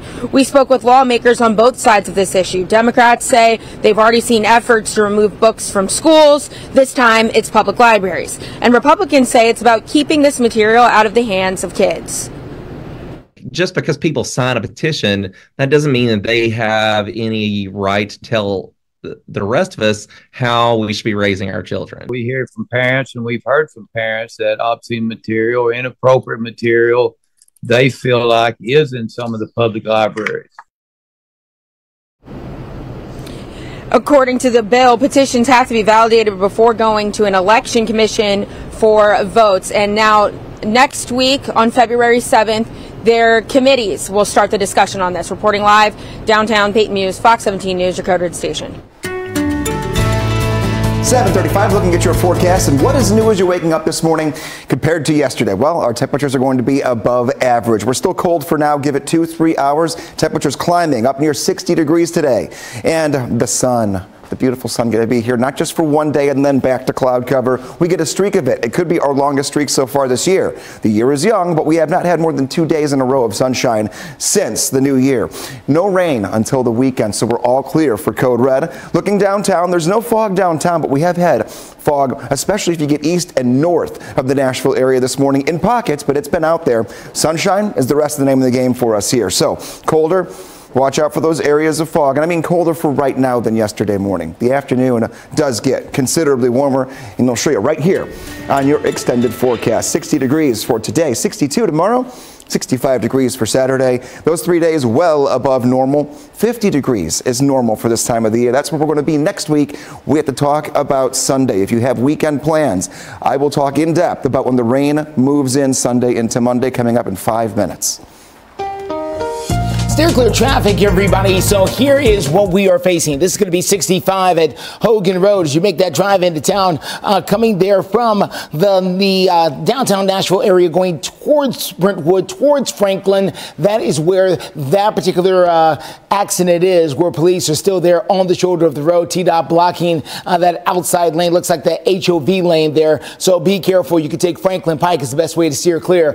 All stopped just about coming in from I-24 Waldron Road. Unsure about a crash, but there certainly could be one. In the meantime, just a lot of congestion making your way in from Murfreesboro, where right now that drive time is around 75 minutes. Justin, thank you. Well, it is February 1st, which means Black History Month is currently underway. And over at our website, fox17.com, we have a complete list of everything you need to know about the events happening here in Middle Tennessee. I want to point out one real quick, though. Tonight, the National Museum of African American Music over at 5th and Broadway, they're going to have a festivity called the Black Soul and Spirits Tasting. It's all about showcasing Tennessee minority-owned wine and spirit businesses. But that's not all. Every Sunday, they're having an event. For more details, go to fox17.com. Facing a judge, the couple that is charged in the fentanyl death of a Nashville toddler responding to those charges. That story coming up at 7:45. Plus, Tennessee filing a lawsuit against the NCAA. Hear from our state attorney general about why he made that decision. Toughness, strength. 7:41 is the time. Tennessee, the state of Tennessee, let's be clear, along with the state of Virginia, are both taking a stance against the NCAA by filing a lawsuit that is challenging their rules when it comes to name, image, and likeness. Yeah, and both states' attorney generals saying they're trying to protect all student athletes here. They're saying that the NIL rules that have been set up don't do that, and instead really take aim at student athletes, especially during the recruitment process. So right now, they've got to decide if they're going to the school first, before knowing what an NIL compensation deal would be. That's why the attorney general here for the state of Tennessee says that the NCAA is putting the athletes at a disadvantage, and what they want them to do is clear things up so they can be well informed when picking a school so they can maximize their money. The solution would be to stop enforcement and figure out a way to get clear, fair rules in place. Trying to put the toothpaste back in the tube on the fly and really punish people who were trying to comply with rules that weren't clear at the time. And, you know, that's in part what the chancellor of the University of Tennessee had to say when she clapped back at the NCAA. That was Attorney General Scrimetti from Tennessee, who says they filed the motion for a temporary restraining order to stop them from enforcing the rules and are asking for this by February 6th. That's coming up in 5 days. So far, as of this morning, the NCAA has not responded or commented. 7:42, looking at your forecast, and we will hone in on that weather maker for the weekend right now. 65 degrees will be your temperature on Saturday. Make the plans. Be carefree. Leave the umbrella at home. You're not going to need it. Sunday, a little bit different. Not cold, but cooler. 55. Rain starts very early in the day. This is light rainfall. These are isolated to scattered showers that do come down, but they will persist into the afternoon and evening hours. So you will want the umbrella. You might not be using it all day, but having it handy will be helpful. This is Saturday, 8 p.m. Still dry. We're dry between now and then. 5 a.m. on Sunday, clouds begin to move in. Then the rain follows suit throughout the morning into early afternoon. A few hours ago, all the looks at future track I was taking had the rain moving a little more to the north. Now it's pushed a little more to the south. This will pivot back and forth until we get to about late Friday into early Saturday. Then we'll have the exact location locked down. The timing will be the same. Morning into the early afternoon and then dying down toward the evening to a much more isolated shower situation. Very quick look at clear traffic. 24 Waldron Road, making that drive in from Laverne. Good news is the traffic is moving again. At one point it was all stop, but now it's crawling there. This is just congestion, and so far as we can tell at this point, the drive time coming in from Murfreesboro is around 75 minutes. We'll continue to keep you up to date. Titans and head coach Brian Callahan looking to fill their coaching lineup. The defensive coordinator looks like they have in mind. And Tennesseans putting their money where their heart is. The response to the Sumter County teen who was seriously hurt in a sledding accident, plus those tornado survivors. The Big Game Trivia, your chance to score up.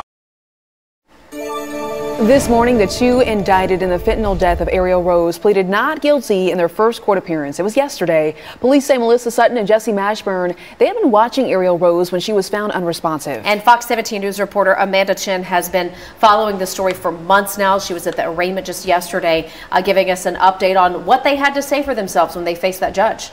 Yes, good morning, Jen and Erica. Well, it's the first time we got a glimpse of the two since they were indicted in connection with Ariel's death. But inside the courtroom yesterday, you could see at one point one of the suspects, Jesse Mashburn, shaking his head as the attorney read his plea. Now, the year-long investigation led to officers arresting Melissa Sutton and Jesse Mashburn, indicted on first-degree murder charges where they both pleaded not guilty. Officers took the two into custody at a Hermitage apartment complex back in December. Police say Mashburn and Sutton were caring for Ariel Rose when she was found unresponsive. The autopsy shows Ariel had 12 times the lowest reported lethal dose of fentanyl in her system when she died at High Road Place, a transitional housing facility. Entered pleas of not guilty to each of the counts contained therein. Former reading into plea of not guilty of all counts contained therein. Now, coming up in the 8 o'clock hour, you'll hear what Sutton has to say in a handwritten letter she wrote to attorneys in a lawsuit filed against her and others. Reporting live in the studio, I'm Amanda Chin, Fox 17 News, your Code Red station.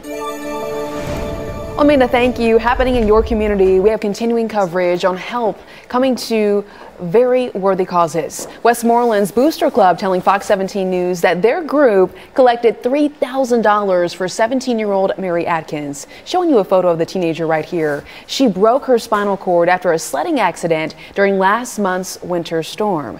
And we also have another positive update, $130,000 now going to Hendersonville tornado survivors. Yes, that is how much Hendersonville Rising concert that we talked about earlier this week, that's how much they managed to raise. 137 businesses dealing with damage after that December 9th tornado outbreak, not to mention the hundreds of workers who also lost their jobs because of it. That storm causing $700,000 in damage to the Hendersonville city parks. At 7:48 right now, Greg, I know that as we talk so much about how weather impacts us here in the mid-state. Oh, it does. We're going from, you know, the snow and the ice and the tornadoes to temperatures getting into the 60s now and a lot of sunshine, which I know makes us happy. Yeah. But we are hearing from a lot of you on our Facebook page that you'd rather have the snow. Yeah, so we're kind of getting a mixed bag here depending upon maybe who you are, where you live, and what you do. So we've got Jesse Dickson here saying, well, I mean, you know, it was a lot less snow than what I'm used to, so it must not be from Middle Tennessee. Yeah. Even if we got over 12 inches, I still had to walk to school. That was nothing. Right. So do you prefer the snow? You know, do you wish for a return to winter? Ingrid says, I miss it. Minus the ice. That's the worst part. The ice really is the worst here. Give me snow, not ice. I'm telling you that right now. And then this is the one here where I said, you know, context is everything depending upon what you do. I never miss it, but I have to deal with it a lot longer than y'all do. He's got this little graphic right here that says, I'm a truck driver. So, if you want to sound off, we've got this article posted right now on our Fox Nashville Facebook page. And what I will say is whether you love or whether you hate the snow, I think that this is some weather that we can all just say, no real big complaints today. You know, it's not too hot. The sign's posted. It's not too terribly cold. We're going to get some sunshine for 3 days in a row for the first time this year. And I did look ahead to the rest of the month of February. For those of you who want more snow, we have very small indications of a big cool down here in the next couple of weeks. We're going to have more of the 50s than anything else. And this is a recap of January where we literally got it all. Mother Nature just said, go have it. I am done with it. They gave us the cold. We had, you know, all the well below freezing sub-zero wind chills. 5.4 inches of rainfall in January, 7.6 inches of snow. That's way more than we had last year and the year combined. We usually only get 4.7 inches the entire year. So even if we don't get any more, we did get that one big dose that kind of gridlocked things for that entire week. Looking right now, barely a cloud in the sky. We have no rain until we get to Sunday. Warmer this afternoon. That's the caveat here the next couple of days. Cold in the morning. Afternoons, much warmer. We're going to keep it near 60 for 3 days in a row. All clear, no code red weather. Today's high, 60 degrees. The average is 50. So when I say most of this month is going to be in the 50s, that's pretty much what we're supposed to be. It's just when you get that one little blast of cold air. February is typically more of an ice month than a snow month historically here in the past decade or so. Taking a look, 60 degrees. Temperature today, 62 tomorrow, 65 on Saturday. We will keep tracking Sunday hour by hour so you know when the rain comes in and what it could mean for your weekend plans. Steer clear traffic for you. Let's get to I-40 at 46th Avenue. This is over on the west side of town. Traffic moving along very nicely over there. No big slowdowns, at least not on this trip, coming in from places like Bellevue, Fairview, Kingston Springs, all of that. You're looking very nicely, even though you're going to need those sunglasses out there this morning to be certain, because the sun is out and active. All right, let's show you what we got going on coming down from Clarksville. 88 minutes right now from Clarksville because of a crash that we can't see on our cameras, but we know it's there because we see the backup lasting a long time. You want to try to take 41A if you want. Clarksville Pike, get to those all tied up. So we got all kinds of problems coming out from Clarksville this morning. 71 minutes. And for Murfreesboro, that time is actually starting to go down. Mount Juliet to downtown at 47 minutes. A few slowdowns as you make your way in and around the Hermitage area. Other than that, not too bad.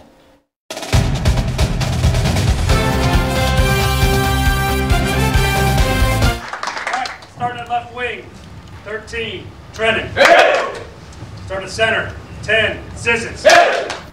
That is the Tennessee Titans' brand new head coach, Brian Callahan, who he got the names right. Granted, he didn't have the real hard names, but he did have the honor of reading the starting lineup for the Preds. Great way to welcome Coach Callahan to Smashville. He quickly got to work on building his new staff as soon as he got here in Nashville, and it does look like he might have found his new defensive coordinator. According to several reports out this morning, the Titans are finalizing a deal to hire Ravens defensive backs coach Denard Wilson as our new defensive coordinator. Still waiting on the team to confirm that news. Just as soon as we get it, we'll bring it to you here live through 9. Right now to breaking news on this Thursday. Fox 17 News making calls and now confirming with the Metro Council member that yes, the Hermitage homeless encampment is officially closed. Now this is a story that Fox 17 News we have been relentlessly reporting on for nearly 1 year.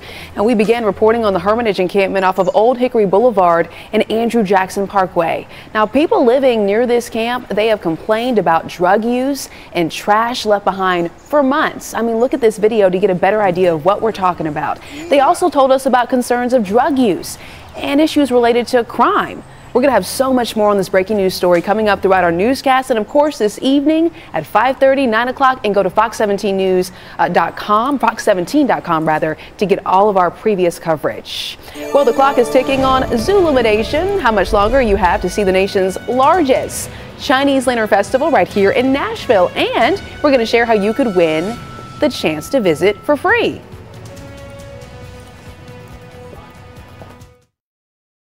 He's Raj Kutrapali. Good morning and welcome in to Fox 17 News this morning. Glad to have you here as part of our morning routine and our morning family. Want to let you know we've got your last chance to see the largest Chinese Lantern Festival in the country, and it's right here in Nashville. And we're going to give you a couple of free tickets. All you have to do is scan that QR code right there on your screen, and you can enter for a chance to get 2 tickets to Zoolumination coming up this weekend. And yes, this is going to be the last weekend for the Festival of Lights. Really is something to see. It's mesmerizing for kids, especially. Just want to let you know, if you do want to do the contest, there are message and data rates that might apply. If you want the complete contest details, just head to fox17.com/contest. You're certainly going to want to go ahead and make those weekend plans. It's going to be beautiful outside. Gorgeous weekend. Yeah, a little rain here and there on your Sunday, but compared to what we've had to deal with the last couple of weeks, get ready for a good one here. We've got our dog of the day, Bella Beyonce, sent in by Delma from Lebanon. And look at those eyes. I am told that they watch every morning. So Bella, if you're watching, be a good girl. Actually, you are a good girl. Maybe you deserve a treat this morning. Not that I'm trying to trigger anyone here. 39 degrees at 9 a.m., 53 at noon, 57 degrees at 3 p.m. And then our other dog of the day, we've got Colt, who clearly does not mind the water, leaping off the boat there, trying to get a little splash to cool off earlier in the year. And taking a look here, we had the same temperature spread pretty much across the board here later on today. So Sally, it's not necessarily a water jumping day, but it will definitely be a nice, warm, long dog walking kind of afternoon if that's what you like to do. 32 degrees at 8 a.m., 53 at noon, 56 degrees at 2 o'clock. A mainly sunny day. Yeah, a couple of clouds will pop up, but those are what I like to call clouds for curb appeal. The good ones, the ones that don't give us any rain. Taking a look here, you can go to Facebook, my Facebook page right there, find that post, and you can submit your dog of the day photos. Steer clear traffic for you this morning. Let's get to I-40 at the Wilson County line as you make that drive into town. Coming in from the Wilson County, Mount Juliet area, we're dealing with a couple of cars here on the shoulder of the road. Really can't see them because of the sign telling everyone that the road is blocked. So the sign telling everyone that the road is blocked is blocking our view. You get the irony there? Okay. Just making sure you're awake and with us here at 8 o'clock in the morning. Here we are on the drive coming in on I-24 near Waldron Road. As you make that drive into town, things are also a bit slow because of just congestion. In this case, they're tying things up. Overall drive times look slow like this. 88 minutes still coming down from Clarksville. We'll give you an update in a few. Justin, thank you. We're talking about gas prices. Have you noticing this? They're continuing to climb up. I have. AAA reporting that the national average for a gallon of gas is now $3.14. Now, lower than that here in the mid-state, and that is on trend, right? Our gases here in Middle Tennessee are typically cheaper than the national average. But that average is now up about 3 cents from a month ago, but even more than that in some places. The cost of diesel fuel, by the way, still remains below $4 a gallon. You're watching Fox 17 News This Morning, your Code Red station. Good morning. It is 8 o'clock right now. A busy overnight and early morning in Music City. Fox 17 News working to learn more about a train crash that has claimed the life of a man. We've got those updates. Plus, an overnight shooting in Bellevue has police on the hunt for whoever's responsible. We'll tell you what we've been able to learn so far this morning. Plus, keeping our children and our teachers safe. There is new technology that could help save a life inside the classroom. Lawmakers propose and introduce a bill that can make it easier to remove books from public libraries. We'll hear from both sides coming up next. Of course, we want to start by thanking you for waking up with us here on a Thursday morning for Fox 17 News. I'm Erica Glover. And I'm Jennifer Waddell. We're glad to be your live local news team through 9 a.m. And we begin right now with a breaking news update. Yes, Fox 17 News learning more about a woman who was charged with homicide after a November shooting. Metro Police say Joshua White was found outside of a car at a gas station over on Old Hickory Boulevard, south of Nashville on November 14th. We're mapping it out for you. Officers say they later found that White was shot while driving away from a home located about 2 blocks or so from the gas station. Ada Jane Kirby was arrested early this morning and is now charged with criminal homicide. We go to Bellevue now with an update this morning from police as they are investigating a shooting that happened overnight. Now, here's what we know so far. Officers who were there with the Nashville Police Department tell us that they got some calls about shots being fired in the Bellevue Valley Plaza. That's right near Iroquois Wine and Spirits. At least one person hurt, but Metro Police have not released any more information other than that at this time. We'll keep you updated both on air and online once we learn more. Yes, now to an update this morning regarding a man who is dead after getting hit by the Music City Star commuter train. We understand it happened about east of the downtown station at 1st and Broadway. According to Metro Police, the 43-year-old pedestrian was throwing rocks while on the tracks when he was hit. WEGO workers are moving all the passengers off the train and then taking them to the nearby Central Railway Museum. Workers later put those passengers onto buses in order to get back home. No one was injured. Also making headlines this Thursday morning, we have a Laverne police officer hurt in the line of duty, back on the job. She is right here and ready to be back serving her community. Officer Ashley Bolyjack returning to duty 3 months after she and her other officer right beside her there were injured in a shooting. Now, you might remember this story when it first broke. We're talking about the son of Metro Police Chief John Drake, who was accused of shooting Bolyjack and Officer Greg Kern before going on the run. Officers approached John Drake Jr. because he was in a stolen car. Drake Jr. later took his own life. Right now, Officer Kern is still recovering. Both officers say they are so thankful for all the support they've received from their communities. By the way, if you're on the go this morning, but you still want to learn more about new developments on the stories that we just told you about, you can always be in the know by downloading our free app. You can get it by scanning the QR code on your screen. 8:03 on this beautiful Thursday morning, taking a look here at your forecast. The 3 big things to know heading into the upcoming weekend, that we could end up seeing our longest sunny stretch so far this year. Now, I know it's not been a long year, but still, 3 days of sunshine in a row is not a lot to ask for, but we're going to get it here today, tomorrow, and on Saturday. Despite warm days, meaning warm afternoon temperatures, nighttime temperatures that will go into the mornings of each day are still going to be on the colder side in the 30s. Next weather maker, the next thing that could just impact your day, not necessarily to a dangerous amount. But taking a look Saturday night into Sunday will be our next chance to work into some rain. Not going to move the arrow for a while. The arrow's taking a vacation when it comes to code red weather, and it deserves one after the month of January. What we're tracking right now is that chance for some showers on Sunday, and it's not going to be heavy rainfall. It will be intermittent, meaning on and off throughout the morning and the afternoon, but we'll lose our blue sky when Sunday comes, so enjoy it for today. We're still a little cold. You'll still want a coat this morning right side of your screen. Temperatures trying to get warmer hour by hour, and they will. Eventually we'll end up at 60 degrees right in the middle of the afternoon. 62 degrees tomorrow, right near 65 on Saturday. There'll be a couple of clouds that build by the end of the day, but Sunday really is the one we have to watch when it comes to tracking the next chance for some incoming rain. Steer clear traffic for you this morning. Let's get to I-24 at Waldron Road as you make that drive out there. I was checking out something over on I-65 a second ago. That's how that 5 snuck into my vocabulary here. The drive coming in from Laverne and Rutherford County, we're looking just okay, not great, just okay. We're seeing plenty of slowdowns. A lot of it has to do with just congestion, people getting on the road at the same time, packing up all the lanes and causing that big slowdown. Here is something else we're following. This is also on I-24 near Hickory Hollow Parkway. What in the world is happening here? A lot of people having to squeeze over. This is an unusual sight. Is this a crash here or somebody just trying to wedge over here? All right, so we're watching this. Just know on that drive coming in from Antioch, things can also be slow, to say the least. You can take Murfreesboro Pike as a good way to try and steer clear, even though it's slow over there as well. Alrighty, Justin, thank you so much. 8:05 right now, new this morning. Lawmakers have introduced a bill here in Tennessee that would restrict access to obscene material in public libraries. This is really focusing on young people and what children have access to. And we're getting both sides, I should say. Fox 17 News' Peyton Muse joining us live with much more on this bill. Peyton, what can you share with us?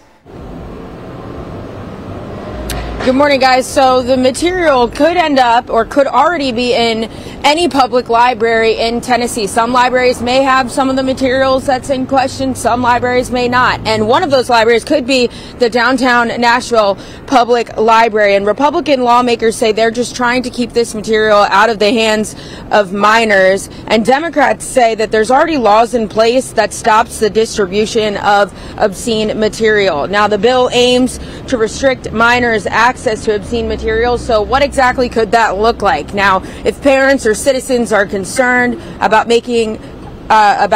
libraries displaying, distributing, or making obscene pornographic material easily accessible to children, voters in that district can start a petition. We spoke with lawmakers on both sides of the issue. Democrats say they've already seen efforts to remove books from schools. This time, now, public libraries. And Republicans say it's all about protecting the kids. What these bills do is create a pathway to just remove books that raise sensitive or difficult topics from libraries based on petitions being signed by a few members of the community. And nowadays, libraries have a lot more than just books. A lot of it is accessible to minors. We just want to try to protect minors from seeing inappropriate material. Now, Republican lawmakers say that they've heard concerns from parents, and Democratic lawmakers say that parents should also have the opportunity to decide what books their kids can and cannot read. And according to the bill, petitions have to be validated before going to an election for commission votes. Reporting live downtown, Peyton Muse, Fox 17 News, Dakota Station. Peyton, thank you very much. It's 8:08. We are getting breaking news in from Metro Police. Reports of a shooting in South Nashville. Our reporter Karen Aguilar is on the way. We'll have a live report in moments. Welcome to the toughest season of Welcome back to Fox 17 News this morning. It is 8:10 right now. Getting breaking news this morning from the Paragon Mills part of Nashville. This is South Nashville, kind of out toward Antioch. But we have Fox 17 News reporter Karen Aguilar, who is making her way to this location. Want to give you the address as I pull it up here. This is going to be Paragon Mills, part of town, Lindbar Drive near Harding Place. Yeah, so right now Fox 17 News' Karen Aguilar just got to the scene. She's joining us. She has some more updates. What can you share with us, Karen? Officials say the shooting happened right here behind me. It's on Harding Place near Linbar Drive. Happened a little over an hour ago. You can see the crime tape, but we couldn't get really close to it. We can't get behind it. Also, there is a detective's car there along with another police car that is kind of covering the scene. We did talk to a cop that was here, and he didn't give us much information, but dispatch told Fox 17 News that one person was hurt from the shooting. We don't know the extent of their injuries, but what we do know is that they were taken to a nearby hospital. We also don't know the exact location of where that happened. Looking on this road, I don't know if they started in one section and moved up there. But what we do know is that officials tell Fox 17 News that the person shot was blocking traffic, so they're possibly in the road. We are working at some details from police, and we'll have those updates and bring them to you as we get them. Reporting live from Nashville, Karen Aguilar, Fox 17 News, your Code Red station. Closing in on 8:12 here. A quick check of your forecast. Where we're at and where we're going is a very different story here for us. Taking a look, 35 degrees your temperature right now. I don't typically show current temperatures unless they're relevant to the bigger story.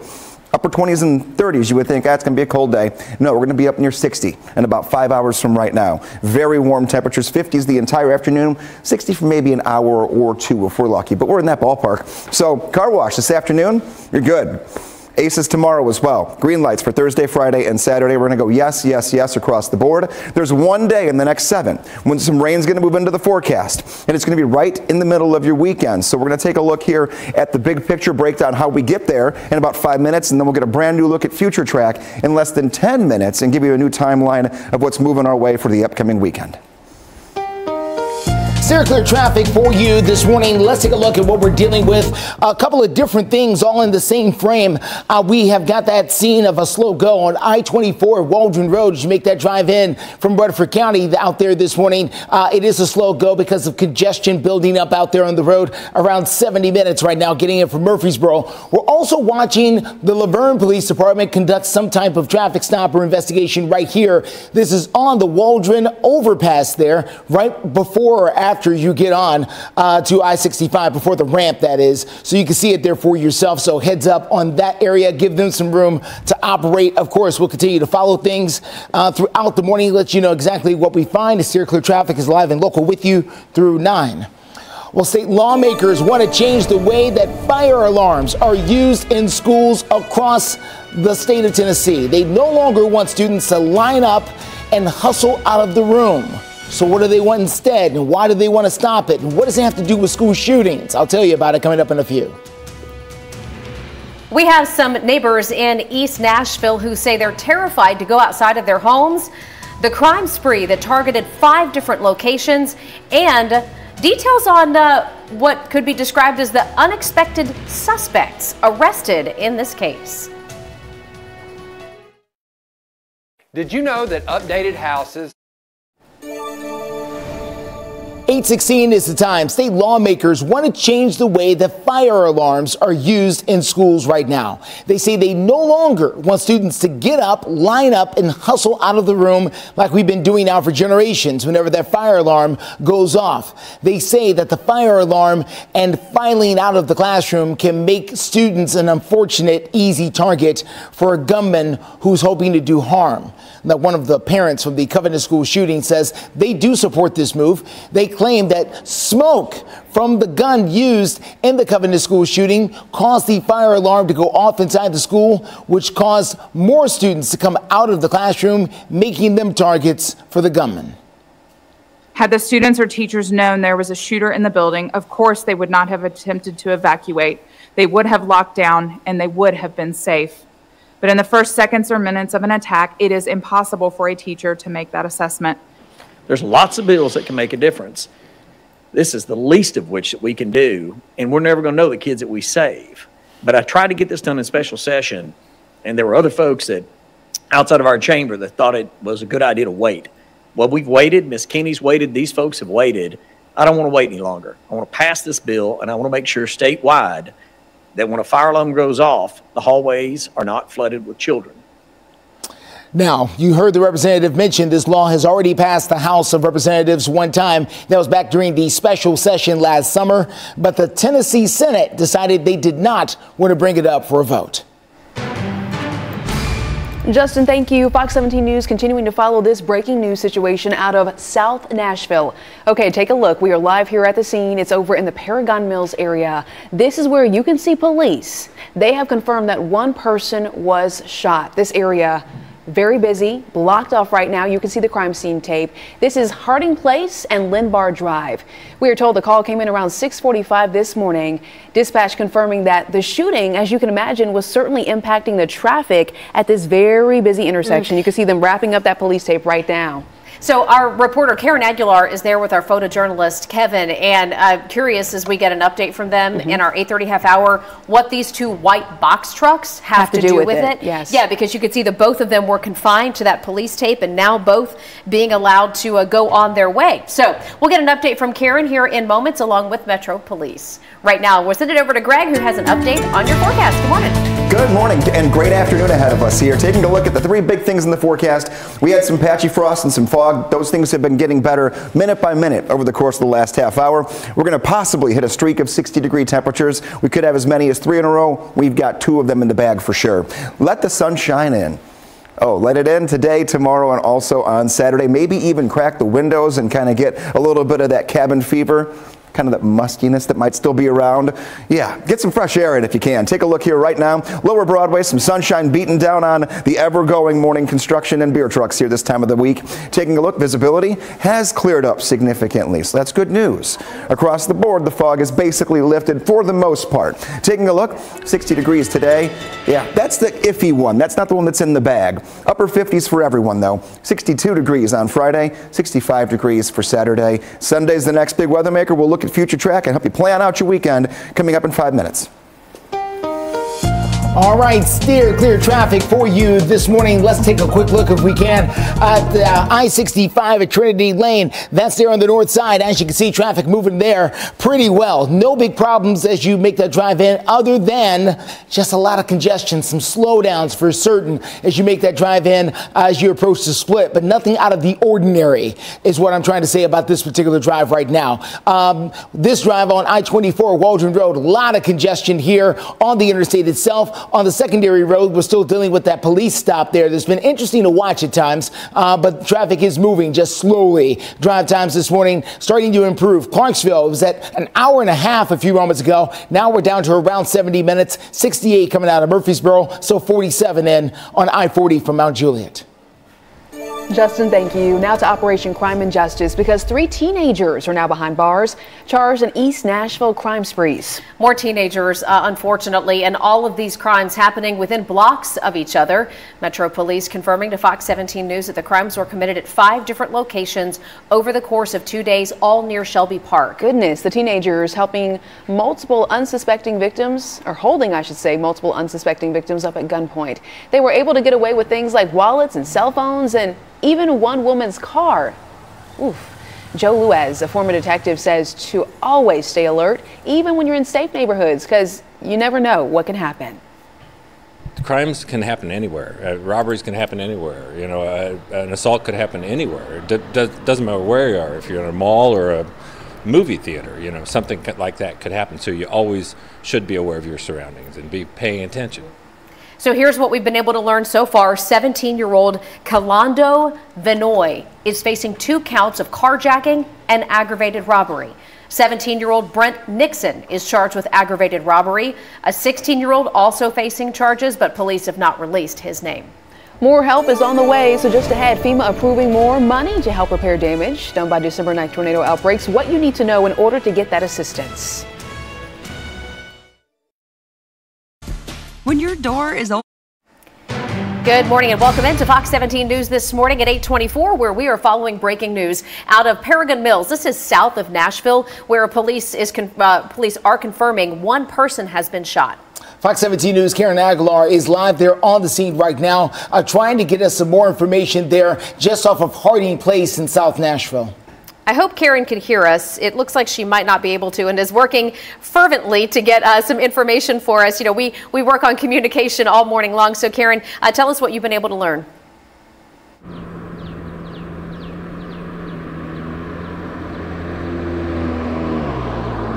Well, police were just wrapping up tape around 6 minutes ago, meaning they cleared out this scene, and we saw several cop cars making their way down the street here on Harding Place near Limbar Drive, where officials say the shooting happened. Now, cops here did not give me information, but we reached out to Don Aaron's office, who tells the desk that a suspect was driving a silver or white car, possibly a Jetta. They tried to enter the box truck while they were stopped in traffic, and the driver of the box truck and the suspect got into a fight in this roadway. The victim got up, tried to break the fight, but then the suspect got a gun from his car and fired one shot, hitting the victim in the leg. The victim was taken to a nearby hospital, and he doesn't have any life-threatening injuries, which means he will be okay. Now, I want to remind you that this call came in a little over an hour ago. We still don't know what the identity of the victim is, and we are working on talking to some witnesses. Reporting live in Nashville, Karen Aguilar, Fox 17 News, your Code Red station. Taking a look right now, our time is 8:26. A very quick check of that weekend weather maker I was talking about. A new update here for you in the Weather Center. This is 8 p.m. on Saturday. We're dry between now and then. Don't even worry about looking at the radar. You don't have to use it. It's just up and up with temperature. 5 a.m. on Sunday, radar becomes much more useful. Not raining just yet, but morning hours going in toward the afternoon. The chance for rain going to pick up through 3 p.m. and linger into the evening. Does it rain every hour? No, but there will be some rain on the radar periodically throughout the morning, afternoon, and into the evening for your Sunday. We'll turn it off early on Monday and go back to a dry but much cooler pattern we'll show you for next week coming up on our 8:30 half hour. Steer clear traffic quickly taking you down to I-24 near Thompson Lane, not too far from Bradley Parkway, Murfreesboro Road. We do have a crash there on the shoulder of the road that is going to cause some minor backup. You can try to take Antioch Pike or Murfreesboro Pike is the best ways to steer clear. Still to come here on Fox 17 News this morning, a heated debate is happening right now over a state bill that would ban flags other than the American flag or the Tennessee state flag to fly at our schools. What people have to say on both sides of that debate. Meet Fargo, the new. You're watching Fox 17 News this morning, your Code Red station. We've been looking for this picture all week long. We've got the sunshine. We have temperatures climbing as we speak. How long will be in the 60-degree temperature range before the next chance of rain cools us down? That's in your forecast. Still watching steer clear traffic at I-24 Thompson Lane, dealing with the crashes blocking up 2 lanes on a busy interstate. We're going to tell you the best ways to steer clear. Oh, a lot to get to, but we do want to begin by thanking you for waking up with us here on a Thursday morning. For Fox 17 News, I'm Erica Glover. And I'm Jennifer Waddell. We are your live local news team, always here for you through 9 a.m. And we continue to bring you breaking news updates this morning after a shooting with some wild circumstances unfolding in South Nashville. Oh, yeah, over in Paragon Mills area. We're going to check in now with our Fox 17 News reporter, Karen Aguilar. She is at that scene giving us some breaking news updates. Well, officials say the shooting happened a little over an hour ago right here on this road in Harding Place near Lombard Drive. We saw crime tape and multiple cop cars here, including 2 white trucks. Officials say the victim was a passenger in one of those white trucks that was traveling west on Harding Place just before Lombard Drive. The suspect was driving a car that was silver or white, possibly a Jetta. The suspect tried to enter the box truck, officials say, while they were stopped in traffic. The driver of the box truck and the suspect got into a fight on this very roadway. Then the suspect got a gun from his car and fired a shot into the victim's leg. The victim was taken to the hospital and is expected to be okay. The other person has minor injuries. Officials also say that the suspect is in custody. Reporting live in Nashville, Karen Aguilar, Fox 17 News, your Code Red station. Parents have a right to raise their kids with the values that they want to raise them with. And this bill has its origin in parents not being comfortable with the values represented by these flags.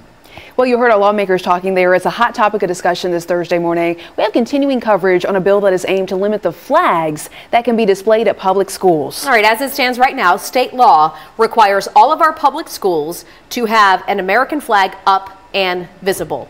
Right now, State Representative Gino Bolso of Williamson County, who you just heard from, is sponsoring an amendment that would outlaw any other flags at our schools with the exception of the state flag. Okay, so one example of those flags is the pride flag. The bill is likely to go ahead and pass, but some critics are pushing back.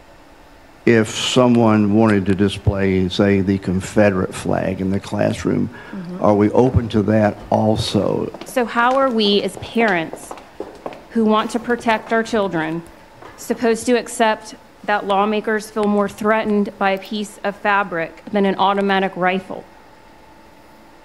If you want to follow this particular measure, it is House Bill 1605. A vote on the bill was delayed this week, but we also are going to share some updates regarding all of this story over on Fox17.com. New this morning, lawmakers have introduced a bill here in Tennessee that would restrict access to obscene materials in our public libraries, specifically when it comes to children. All right, Fox 17 News reporter Peyton Muse joining us live with much more on what we could see with this bill. Peyton. That's right, Jen and Erica. So I'm here at the downtown Nashville Public Library, and this is one of the places that could be impacted by this bill. Now, Republican lawmakers say that they're just trying to protect kids, and Democratic lawmakers say that there's already laws in place that protect minors from obscene materials. Now, Republican lawmakers, again, say that they're just trying to protect kids, and Democrat lawmakers say that parents should also be able to have an opinion when it comes to deciding what books that their kids can read. Now, the bill aims to restrict minors' access to obscene materials. So what exactly does that look like? Well, if parents or citizens are concerned about libraries displaying, distributing, or making obscene material easily available for children, registered voters in that district can start a petition. We spoke with lawmakers on both sides. Democrats say they've already seen efforts to remove books from schools. This time it's public libraries, and Republicans say it's about keeping this material out of the hands of children. Just because people sign a petition, that doesn't mean that they have any right to tell the rest of us how we should be raising our children. We hear from parents, and we've heard from parents that obscene material, inappropriate material, they feel like is in some of the public libraries. Now, according to the bill, petitions have to be validated before going to an election commission. The bill was introduced recently, so no votes on it, and it will have to go through committee before anything else. So we'll keep you up to date and let you know the latest. I know next week, February 7th, the committee is meeting for the first time, and they'll discuss this, I'm sure. Reporting live downtown, Peyton Muse, Fox 17 News, your Code Red Station. 8:35, looking at your forecast here and getting you up and out the door on February 1st. A recap of January, not nearly as nice as the beginning of February is going to be. We had 5.4 inches of rain that came down every day here in Greene. Either had rain, snow, or both. That's how the month shook out for us. So that was not the only thing. Oh yeah, that 7.6 inches of snow that we had that gridlocked Middle Tennessee and then brought in those sub-zero wind chills. So those two things together made it a very active January. The big three things for this weekend: longest sunny stretch so far of 2024 today, tomorrow, and Saturday. Despite the warm afternoons, chilly nights are going to stick around with us, a few more of them in the 30s. They'll get a little bit better over the weekend and then slide back into the 30s next week.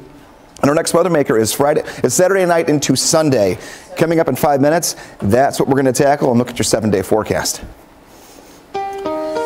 Steer clear traffic just picked up a brand new crash. This is what's happening on I-40 near Fester's Lane. As you make that drive into town there this morning, you can see where there is a couple of vehicles on the shoulder of the road. TDOT is out there dealing with that right now. It is going to slow things up as you make that drive into town, so heads up. You may want to try to take Elm Hill Pike or Lebanon Pike is the best ways to steer clear as you make that drive in from the Wilson County and Donaldson area. We'll let you know when this fully gets out of the way, but it looks like they're trying to do whatever it takes to get this car to move so they can clear the entire thing. Justin, thank you. 8:37 is your time right now, and a live look from South Nashville, where Metro Police have just wrapped up clearing a crime scene here where somebody was shot in the middle of this busy road. Our Fox 17 News reporter Karen Aguilar with a live update in minutes. the nonsense.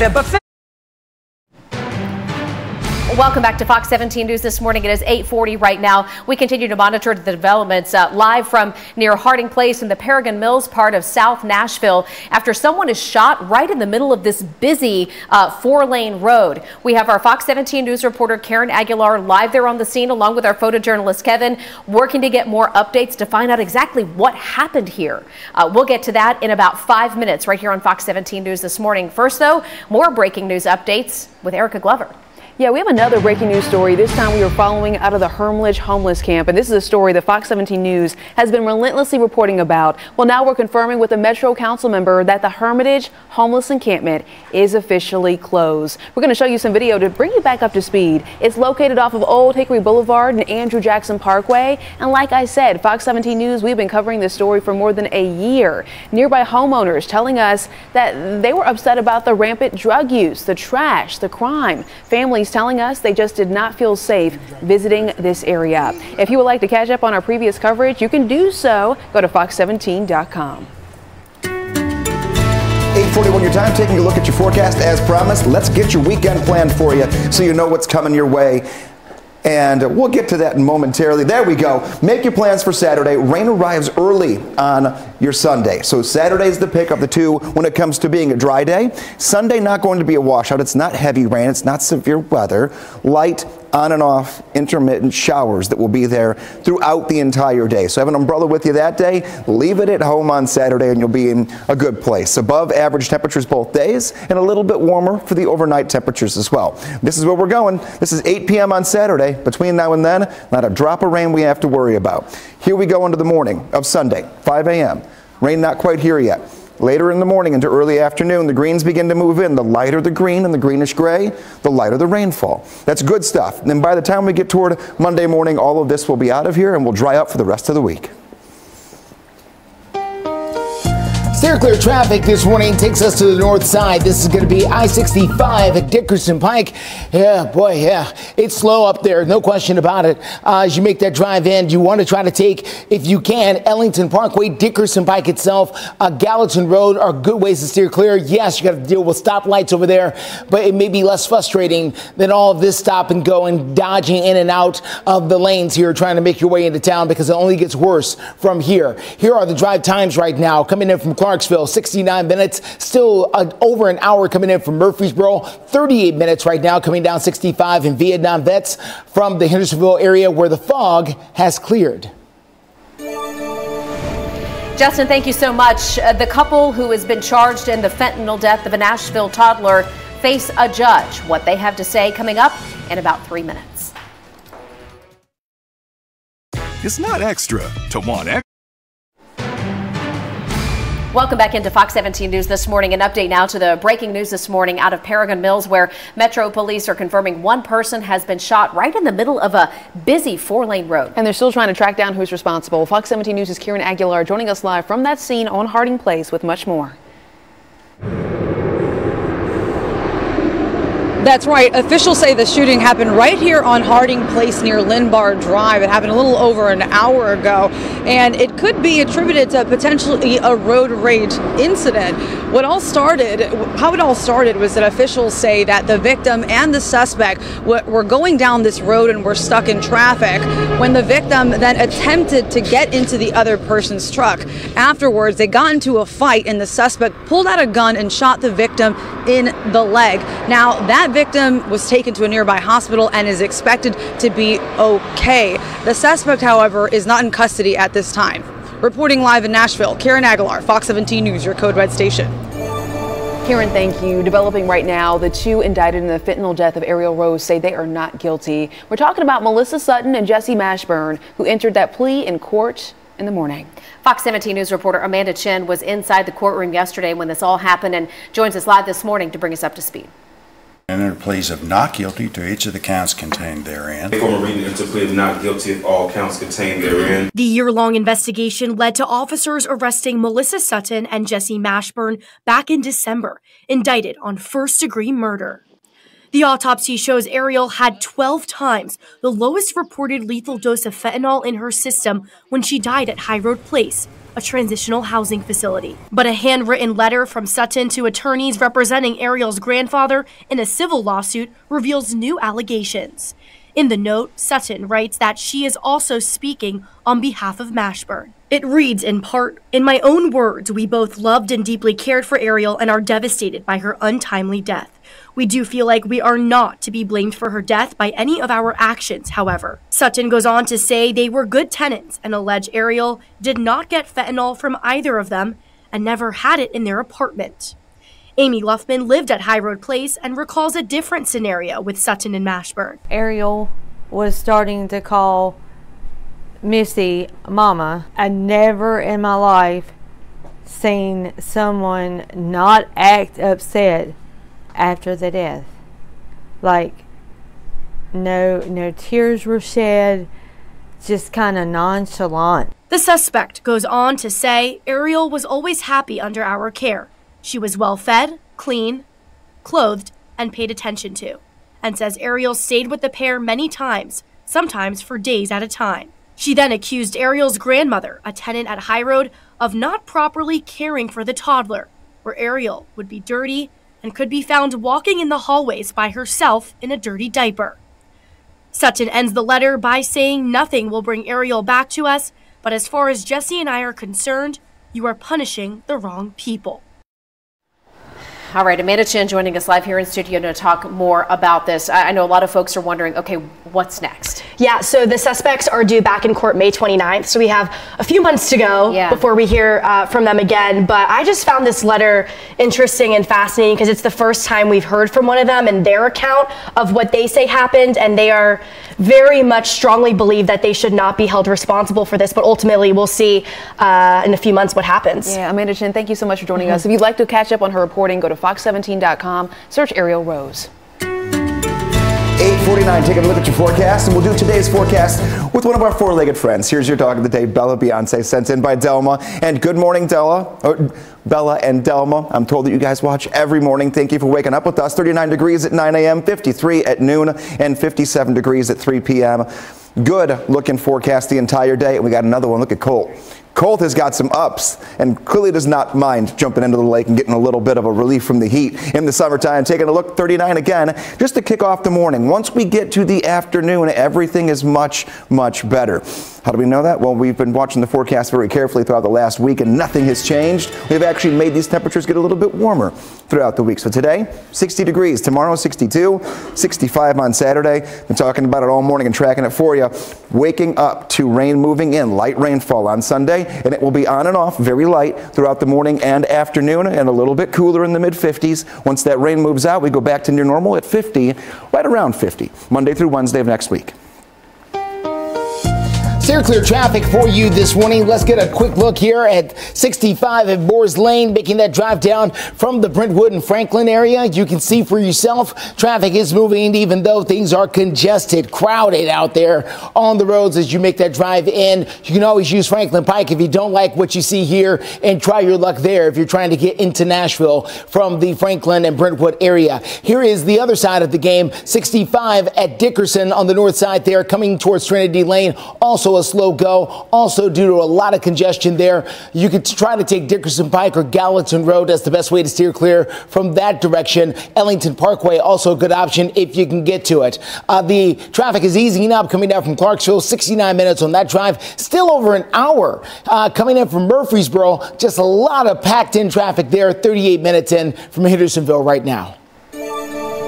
Right now, we are taking a live look over in South Nashville, Paragon Mills area. We're going to update you on a breaking news situation involving a shooting, how police are still looking for who's responsible. A lot to get to as we wrap up our newscast.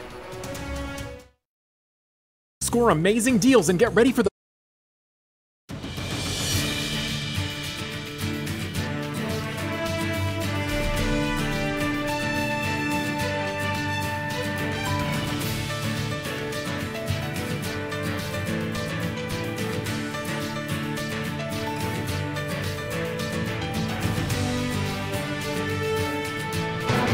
We are continuing to follow breaking news out of South Nashville, the Paragon Mills area, and showing you a live look here. This is where Metro Police say a person was shot during a fight at an intersection. So this is at Harding Place and Linbar Drive. Police telling us the victim was a passenger inside of a box truck, and that's when they tried to get into a different box truck. Well, they say the driver of the box truck and the shooter, they got into some kind of altercation. We understand that the person who ended up shot in all this was the one who was trying to break up the fight. So police right now is still looking for whoever is responsible. We'll keep this story updated all day long at fox17.com. Plus, also breaking news. This is just into the newsroom moments ago. We now know that one person has died after a shooting in Bellevue. Now, throughout the course of the morning, police had told us that there was an injury to one person in Bellevue, but Metro Police have now said one person has died, another one ended up injured. This all happened at the Bellevue Valley Plaza around 8:15 last night. We are still working to find out what led up to the shooting. As we get that information, again, updates online throughout the day. We're also making calls and confirming with the Metro Council member that the Hermitage homeless encampment that we're showing you video of is officially closed. It's a story Fox 17 News we have been relentlessly reporting on, and we spoke with folks who let us know that the encampment off Old Hickory Boulevard and Andrew Jackson Parkway, well, it was just having so much trash, a lot of crime, and they just did not feel safe in that area. We're going to continue following this story and give you more updates, of course, both on air and online.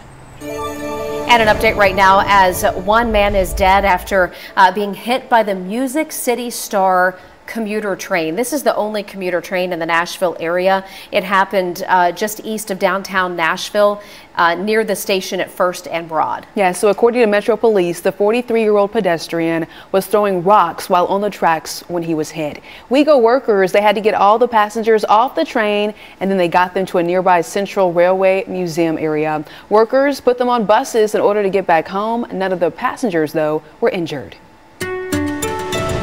And one last check of your forecast, and everything looks good today, tomorrow, and Saturday. All 3 days sunshine, back into the 60s. Still plan accordingly, though, for the morning hours. It'll be on the colder side when you first get out the door. Next chance for rain is going to be on Sunday. We'll bring in some light rain showers starting in the morning. So if you have very early Sunday plans, have an umbrella handy. And even during the afternoon and evening hours, hit and miss light rain showers out there. Not code red, but just inconvenient if you forget any rain gear. So just keep that in mind as you're getting the plans going. And 60, just enjoy the sun. 62, 65. Nice. We'll take it. Steals and deals. Y'all have a great Thursday. See you tomorrow. The following. Thinking of adding a puppy to your home? That's a very exciting decision, but before you jump in, there are some things you can do to get your home ready for your furry addition. First, please, and I cannot stress this enough, invest in a well-made crate, or at the very least, a playpen that your puppy won't be able to get out of. This will be the safest place for your puppy to be when you cannot closely monitor it. Next, it may be a good idea to block off stairs or other areas in the house that you may not want the puppy to immediately have access to. If you have a fenced-in yard, check it for holes and reinforce if needed. If you intend to leash walk, invest in a well-fitting collar or harness and a leash. Finally, it's important to reach out to your local veterinarian to schedule that exciting first visit. Connect with us at our station website by looking up For Pet's Sake. We'd also love to